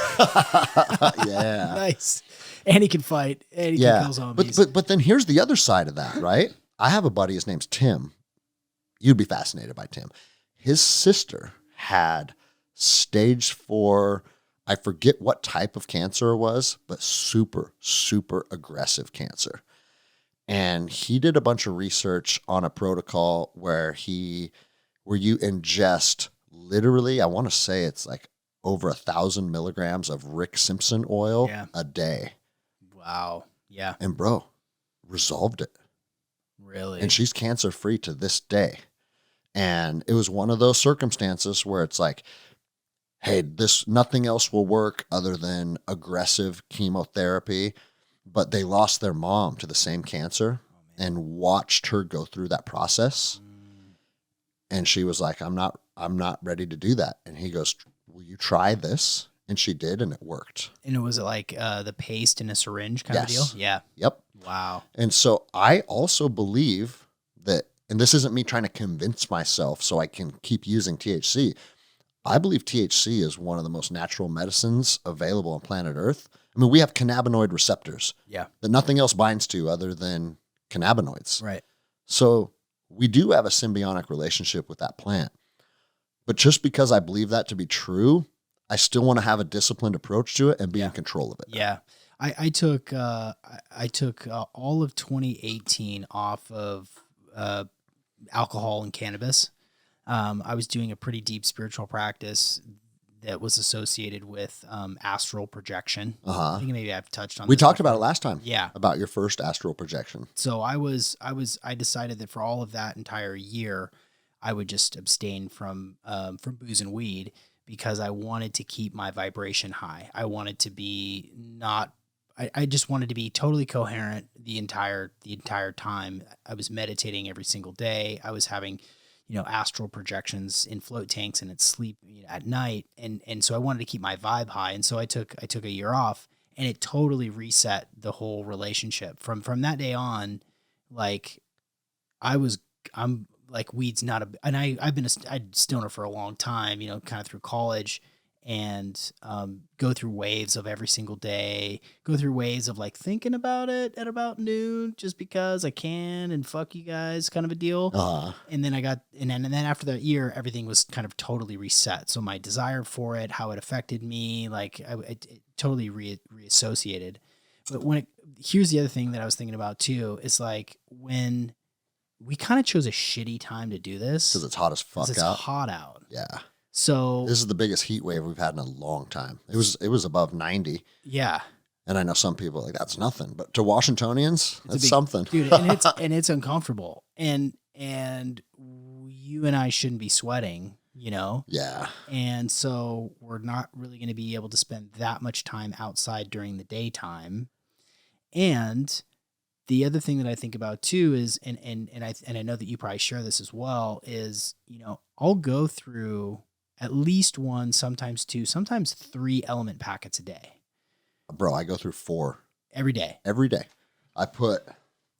So my water intake is 2 of these a day, which is 128 ounces. And each time I put 2 elements in. Yeah. And I've been doing that for years. Yeah. And I sometimes wonder, dude, I mean, that's 4,000 milligrams of sodium a day just in my element, let alone what I'm consuming through other food sources. But bro, I feel good. Well, and you're also earning it. You know, you're sweating Sauning every a night, lot. saunas. Lots of hard rounds. Like, Right. and I'm not sure. You've had Rob Wolf on, right? Yeah. We follow each other on Instagram and have had like little, like, whatever, just quick message back and forth or responding to somebody's story or whatever. But I've never really connected with him. I want to dive in on this with him. Yeah. With dry fasting or No, with consumption, sodium consumption. Yeah. Because it used to be like, this is the recommended daily allowance, Yeah. and going above that is going to increase your blood pressure, and then you're going to get bloated, and it's bad for you. Bro, I feel like the more salt I eat, the better I feel. Yeah. Well, I think that he would probably pull in, and I don't even know the guy's actual name. I know it's Darth Luigi, his co-founder at Element, Darth, I forget his name, but it's Darth Luigi on Instagram. Okay. And he was the nutritionist that helped formulate. So you'd probably want both of those guys to talk about it. Okay. But is he local to Kalispell too? Do you know? I don't think so. No, Okay. I think that he's a California guy. But the thing is, like, you may be consuming 4 element packets a day, but you're also sweating every single day. Yeah. And you're moving your body. So my concern is, and I do too, at least one every day, oftentimes 2 times a day, but I'm sweating hard at least 6 days a week. Sometimes it's twice a day. And so I have a little concern about like cramps. Yeah. Like, am I going to be, 3 o'clock, 4 o'clock in the morning on day 4 with a cramp in my foot? And like, yeah, I'll get out of bed and walk it off and kind of deal with that shit. But it's not like I can take sodium or quinine or anything. I'm going to probably have to hit the ice barrel in the backyard, Yeah. in the middle of the night to try to cool that shit out. So because when I do exert and I don't have my electrolytes balanced, it fucks up my gut, and it I cramp really easily, and like my feet on the mats get like, for sure, arch in the toes and stuff like that. So that's something that I've been thinking about too, is how is my body going to respond, and what tools do I have to deal with that? So sure. The couple of things that I've been thinking about, yes, is the ice barrel. Yes is salt water. So jumping in the Puget Sound, which is 55 degrees, which is cold, but not, it's not plunge cold. Yeah. It's not ice barrel cold. That's, typically 44 or 41 degrees. That's really chilly. So 55 is doable. I could spend a long time out in the Sound, but I'm going to be absorbing the salt through my skin. Maybe I'll have to make it out to Kayak Point or something. Right. I mean, because the lake is close. Yeah.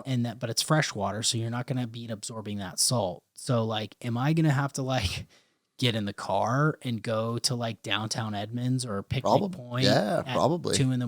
and be that weird dude. Like, yeah, I might be that dude too. Getting in the water because I don't want to. So the other tools that I've been thinking about is. Wait, give me 1 second. Yeah. Because I wanted to make it to 2 hours. But I've been drinking too much. Let's take a 2-minute piss break and then hop back in. Yeah. Oh, I'm a new human being. But yeah, going through. So I've never had heat stroke, but I got heat exhaustion very, very bad. And it was, we were doing military training in Fort Knox, and it was the summer, and we flew in from Fort Lewis, and we jumped into Fort Knox and then did like a week-long patrol. And it was hot and humid, and everyone was covered in ticks, and it was just a miserable week. And I got so dehydrated. And again, like a 21-year-old Ranger, I didn't know that hydration isn't just water. Yeah. You have to balance your electrolytes too. And we weren't putting any element they had salt tabs back in the day, right? And as Rangers, we were issued those, but I didn't understand the necessity of them. And I cramped up so bad, like my major muscle, like my hamstrings would cramp up so tight that my heel would get pulled to my ass. Whoa. Yeah, but it was scary. And then when it got so bad that they actually, they ceased the training because so many guys were going down. Whoa. After, I forget if it was 5 days in the woods or something. I've never had this happen before. My tongue was cramping and folding back on itself, and I couldn't even talk. And the medic's like, fucking sit down right now. I was like, no, I'm good, bro. I can keep going. And my legs were cramping up and I'd fall over. And his name was Staff Sergeant Haney. I'll never forget. He's still in the Army today. He's a sergeant major somewhere and he's a fucking stud. I was like, I'm good. He goes, Anderson, we're not asking you if you're fucking good. Sit the fuck down and let the medic put IVs in you right now. This is not a choice. This is what's happening. And then enough other guys were fucked up. They're like, you know what? We have to fucking pull the plug on this because everyone's just fucking going down. Yeah. But yes, cramping up so bad I couldn't talk. And I was like, I've never even heard of that. I know. That's the most dehydrated I've ever felt in my entire life. And so I was like, well, this will be the most dehydrated I've ever been in my entire life. Right. But again, I'm not fucking rucking through the woods with 70 pounds on my back either. Right. So it's going to be very different. Yeah. I'll tell you what, in regards to those canned element, yeah. Here's another mid-show plug. Our little gym in Lake Stevens, Washington, we just got an email, is, I don't know if we're their top performer, but we're one of their top performers. Really? And they shipped us 1,000 cans of that. Dude, they're good about that. As a way of saying thank you for being their top performer. It's fucking amazing, isn't it? Dude, it's really good. I love that it's a tall boy, number one. Of course. And number two. I love Fit Aid too. Yeah. But come on, dude. I need that size. This is really good. This is better. I had high expectations for it. And it's this meeting is the first them? one I've tried, and this is delicious. Fuck yeah, dude. That makes me happy. But yeah. Yeah, so I'm thinking about these other tools, right? Because I can't put anything in my mouth in order to deal with fever, cramping, dehydration. So everything's got to come exogenously. So it's got to come through my skin. So red light, cool. Are you going to red light daily? Yeah. Okay. And the other thing that I think, and he mentions it very briefly in the book, is rebounding, which is just trampolines. So when you bounce, when you're jumping on a trampoline, you're flushing your lymphatic system. Just creating movement, huh? Just creating movement for your body. And so I have a big trampoline in our backyard. As do I. That's good to know. And I have a vibration plate in my garage that sometimes I'll do my lifts with, or I'll do like core exercise and stuff like that. So it's 2x3 and it vibrates. It goes north, south, it goes east, west, it goes up, down, and also rotates. And so I'm thinking, okay, if maybe I'll just fuck around on there just because it's interesting. Yeah. But I'm just trying to rack my brain to try to figure out what other sort of things I can do to not only like prevent any sort of discomfort or to like work through some shit, but also what else is going to enhance the capacity. And so you got the supplements that he suggested, the polyphenols and the Fistin? Is that how you say that? Fistin? Is that Fistin? No, not fisting. Oh, not fisting. Let me look real quick. Fisetin? Is it fisetin? Is that how you say that? Fisetin. Fisetin. Okay, Yeah. my bad. Yeah. And then there's nicotinamide mononucleotide, or was it NMN, or was it nicotinamide riboside, NR? The ones that he recommended are polyphenol plus, resveratrol 1000, Resveratrol, that's the one. stem cell regen, which is probably the NAD or whatever that you were just referencing, and then fisetin. But the fisetin's the only one he said you want to take for the week leading into it. Oh, right? I see. I think all the other ones are post, like incorporate those post fast. Right.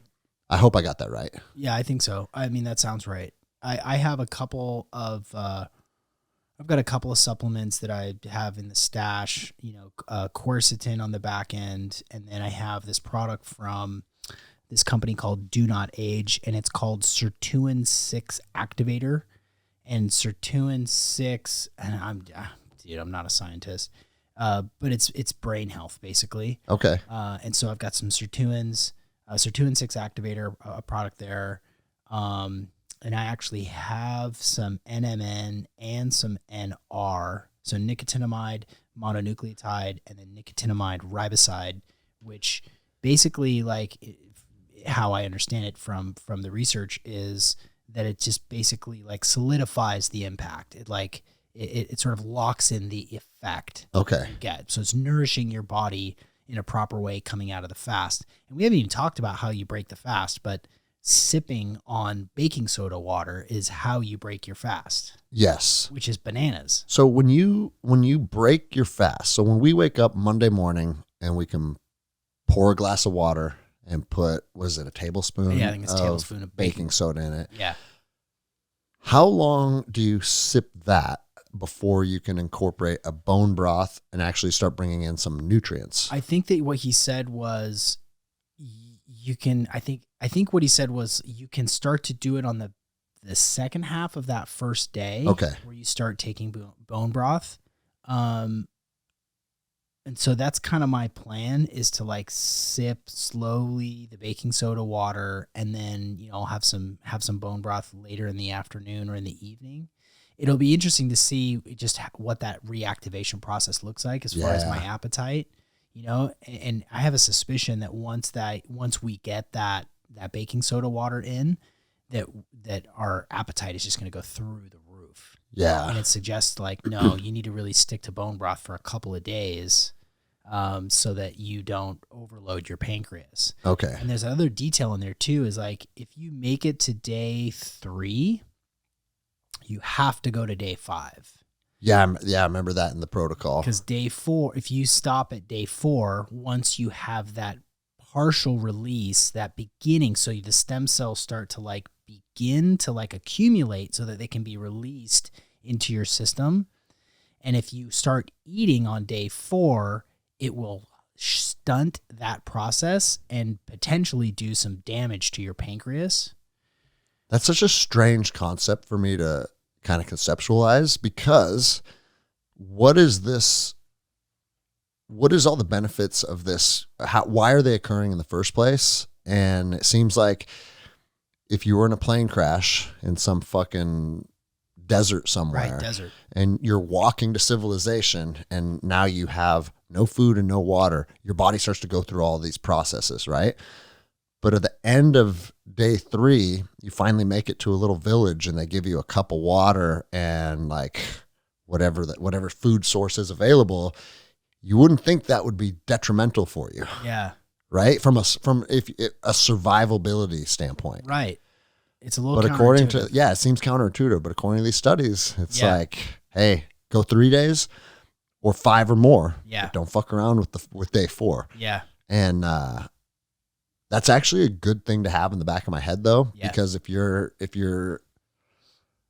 battling your mental toughness on day 4, knowing that it has potentially negative side effects, to give in, it's gonna make it that much easier to be like, well, I'm just gonna have to endure, you know? Right.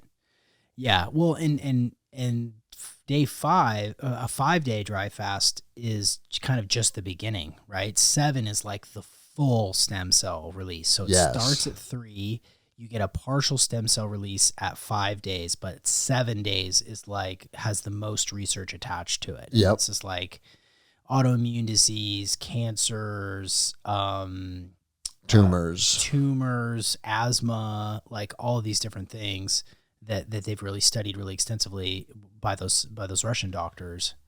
Bro, it's crazy too, because they are saying stage 4 cancer resolved in 11 days. That's incredible. And bro, like, these guys aren't making this up. You know what I mean? Yeah. But yeah, it's like, dude, if you have an aggressive cancer, why wouldn't you try this before poisoning the fuck out of yourself with chemo? Right. And I'm not well versed enough in oncology to understand like just how bad chemo is for you, or why you shouldn't do it, or why you should do it.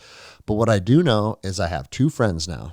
One of them was the one I talked to you about, whose sister beat stage 4 cancer using a really aggressive THC oil protocol.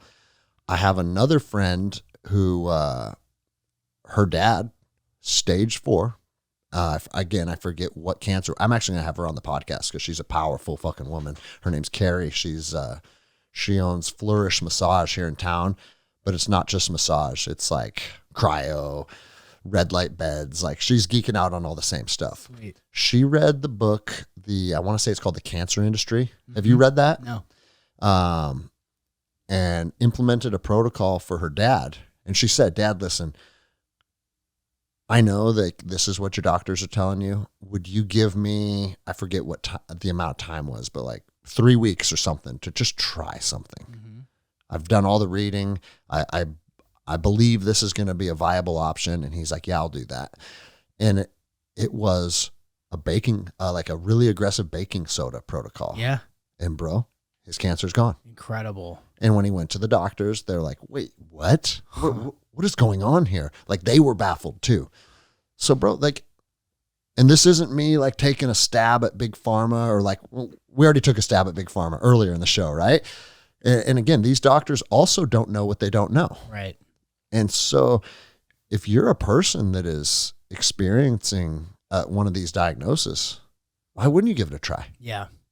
This gets to this is like so center of the bullseye for me when it comes to how I think about biohacking and experimentation. And the fact is like, you have to try things. You have to run experiments. You have to test, monitor, check. You have to go through these processes to see what works for you, you know? And if the stuff that you're reading and the doctors that you're talking to are pushing you in a direction and there's a 5 or 7 day fast you can do, or baking soda, or, you know, coffee enemas, or all these other protocols that are purposefully not promoted because they're a little strange, right? And sometimes maybe a little counterintuitive, but there's tons of anecdotal evidence and a lot of clinical evidence that this shit works. Yeah. Like, why wouldn't you try it? You know? That's the book right Cancer there. Industry, The Crimes, Conspiracy, and Death of My Mother. By Mark Sloan. Oh. He also wrote the book on methylene blue. Oh. That I read. And so that's he's who got me onto methylene blue. And bro, do you drink methylene blue daily? No, not daily. I went through a period of like a year and a half where I was taking it pretty frequently in a troche. So like a lip tablet. Okay. Yeah. Cause dude, you take that, like I drink it every morning and you feel it. Yeah. Hit you on like a cellular level. Yeah. Like charged up. Yeah. I squeeze a full lemon and then like 20 ounces of Kangen water and 8 drops of methylene blue. Yeah. And I'm ready to go. You like it? I love it. Is it man. first thing in the morning? First thing in the morning. That's the first thing you put in your body? Yep.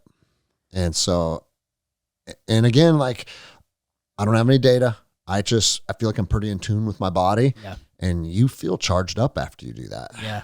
And that's another book. It's also by Mark Sloan, Methylene Blue, that talks about all the benefits of it. It's fascinating shit, dude. Yeah. Yeah. It's stuff like that. So for those of you that are now going to go down the wormhole of methylene blue, yes, it's included in fish tank cleaner. Yes, it is. It's used to clean fish tanks. I put the same methylene blue that I eat because there's was it pharmacological grade methylene blue? Exactly. Right. And then there's a lower grade that people will use for like literally dyeing clothes and whatnot. Yeah. But if you get the pharmaceutical grade methylene blue, yep. I eat the same stuff that I put in my fish tank. Yeah. And it's funny too, because so me and Jenny went to Idaho a couple weeks ago and we were gone for 4 days and we didn't coordinate anybody to house sit. And so the fish didn't eat for 4 days, but I was like, the day we leave is day 1. I'll feed them a bunch of fucking food. They'll go 2 days with no food being put in their tank. And then we get home on the end of day 4 and I'll just feed them again. They'll be fine. Bro, we got home and some of them were dead and they just looked sick and they looked like shit. And I squirted a bunch of methylene blue in there, fed them. And the next morning they were back. Like their behavior was different. They just looked sluggish and weak and tired. And it's like, dude, what's crazy is I've had this fish tank for like 3 years now and it's all the same fish. Really? I was like, dude, how long does a fucking tetra live, right? I got these little things called Cory cats that like eat all the stuff off the bottom. I'm like, I've had 4 Cory cats for fucking 3 years now.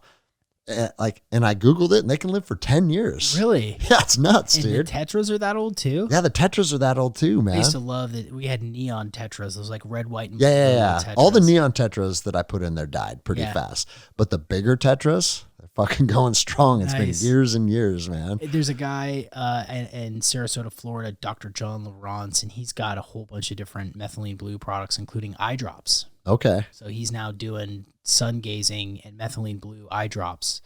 Just dye your eyes fucking blue. Yeah.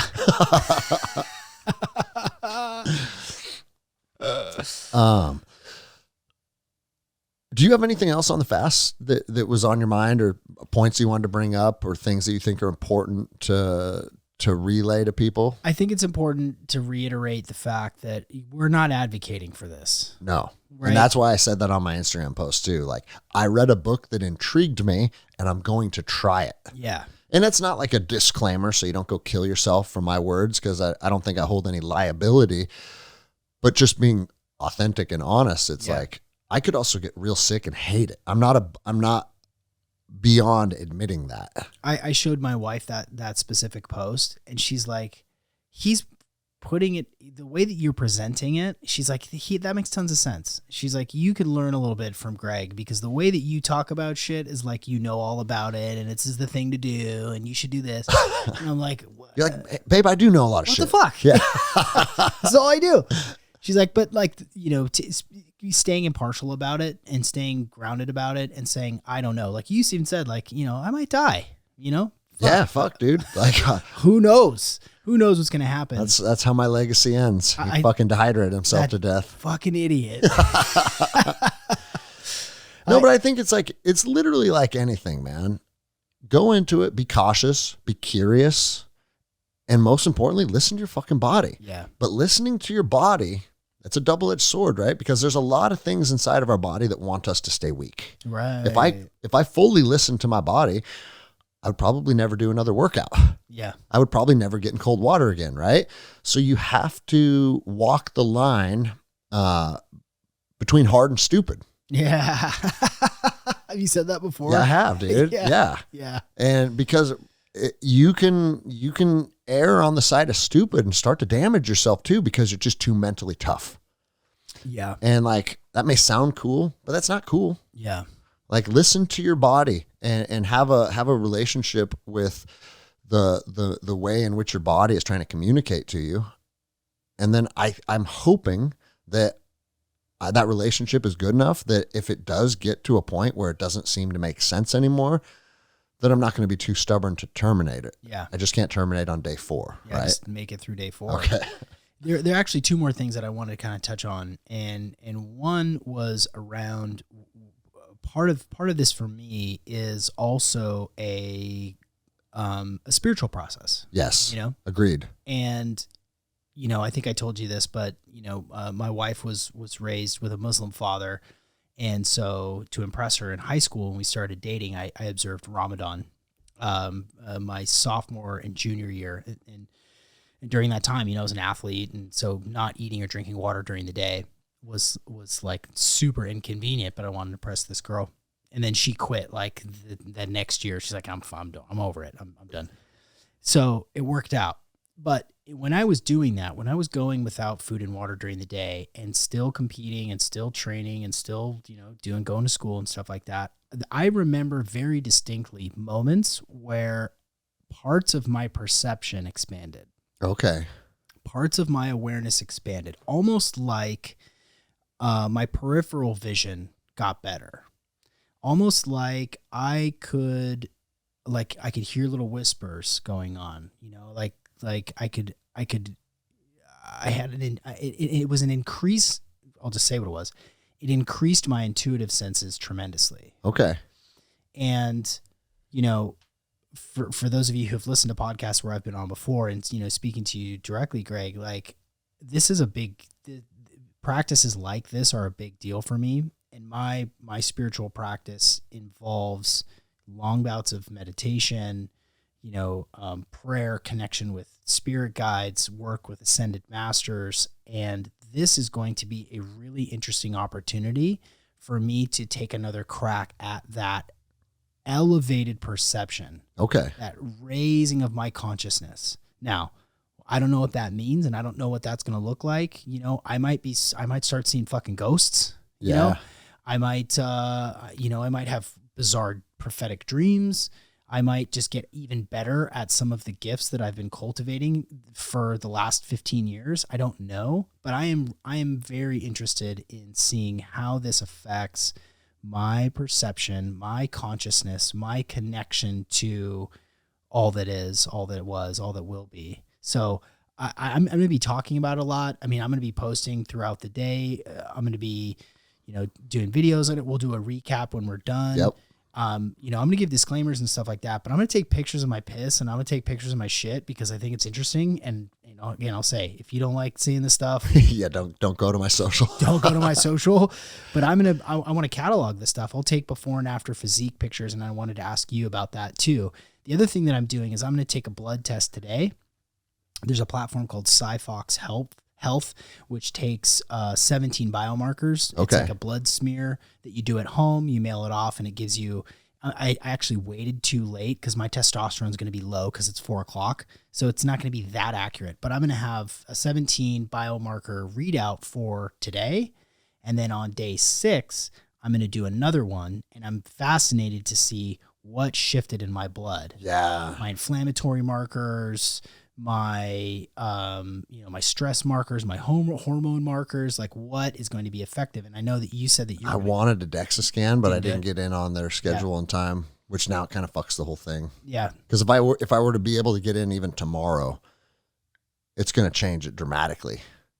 Don't you think? Well, I don't know. I mean, if you're like 18 hours into a fast. Okay, that's what I'll do then. I'll call them in the morning. Yeah. There's the DEXA scan place right outside of the Alderwood Mall. Yeah. And just say, hey, do you have any openings today? Yeah. Because I think it would be interesting. And, okay. And you've done a good job of cataloging your physique shifts, like when you do, when you're trimming down, when you're cutting down and adjusting your diet. So I think that's going to be really interesting too. The X3 bar, if I talked to you about it's the band workout, variable resistance training. Yes. Yeah. So Dr. Jaquish, the creator of that, he does 10-day dry fasts before he does photo shoots. So before he does photo shoots to promote the platform. And so he just gets fucking yarded. Chiseled. Like carved out of granite in those 10-day dry fasts because you don't lose muscle mass. Yeah. So he's like, I just like shrink up around my muscles and just become this Adonis. And then he's like, use this and look like this. Exactly. Right. But also don't drink water for 10 days. Yeah, right. But if you're going to take pictures of yourself, just don't eat or drink for 10 days. Yeah. No, bro, I'm down with that. Like, I think that's cool. Yeah. It'll be interesting. And dude, like, even when I get really, really, really lean and like Jenny always tells me I have body dysmorphia, like some guys, when they get like their skin gets lean, like it's like paper thin skin, right? I never get that. Huh. But I also am not a competition bodybuilder at 3% body fat. Yeah. And I know getting to that level of body fat actually diminishes your capacity to work and be a good athlete. Right. And so I don't put myself through that because I don't think it's necessary for who I am and what I do. But there's a part of me that's kind of hoping like, oh, dude, I might get the most shredded I've ever been on this. Yeah. Just interesting to see what happens. Yeah. You know? And you're building up to this, your adherence to that, meat and fruit. Yeah. Meat and fruit, building in, I think you've got a good case for it. It'll be interesting. It's gonna be fucking radical, bro. Whoa. Okay. Well, I mean, we're past 2 hours. I think it's a good time to wrap this up. Cool. I gotta open the gym in 5 minutes. Sweet. You have anything else you want to put out or anything? As always, I'll have all your information in the show notes. Yeah. This is going out on your platform too. It is. Right? Okay. So and you put more show notes than anybody. So I appreciate that. And people can connect to you, follow you. Unfortunately, this isn't going to drop until we're done on my end. If you get it out before that, cool. Doesn't bother me. But because I already got one in the pipe and then this will be second in the pipe. But still, regardless of timeline, the project or the experiment is going to happen regardless. And we're going to do a follow-up episode where we talk about the full process and then what we felt personally and how it affected us. Yeah. And again, it's just, you can think it's the craziest fucking thing in the world, But if you're not willing to push yourself and try new things and just see what works for you, you're never going to evolve as a person. Yeah. And that kind of goes for everything that we do. So Absolutely. thank you for fucking posting about this. Yeah. Because I saw your post and I was like, oh, I've done that before. I'm in, bro. Yeah. Let's do this. Yeah, hell yeah. And so here we are. Now it starts tomorrow morning. So thank you for including me in this. And I don't know if looking forward to it's the right word, but I'm excited. Yeah, me too, man. It's going to be good.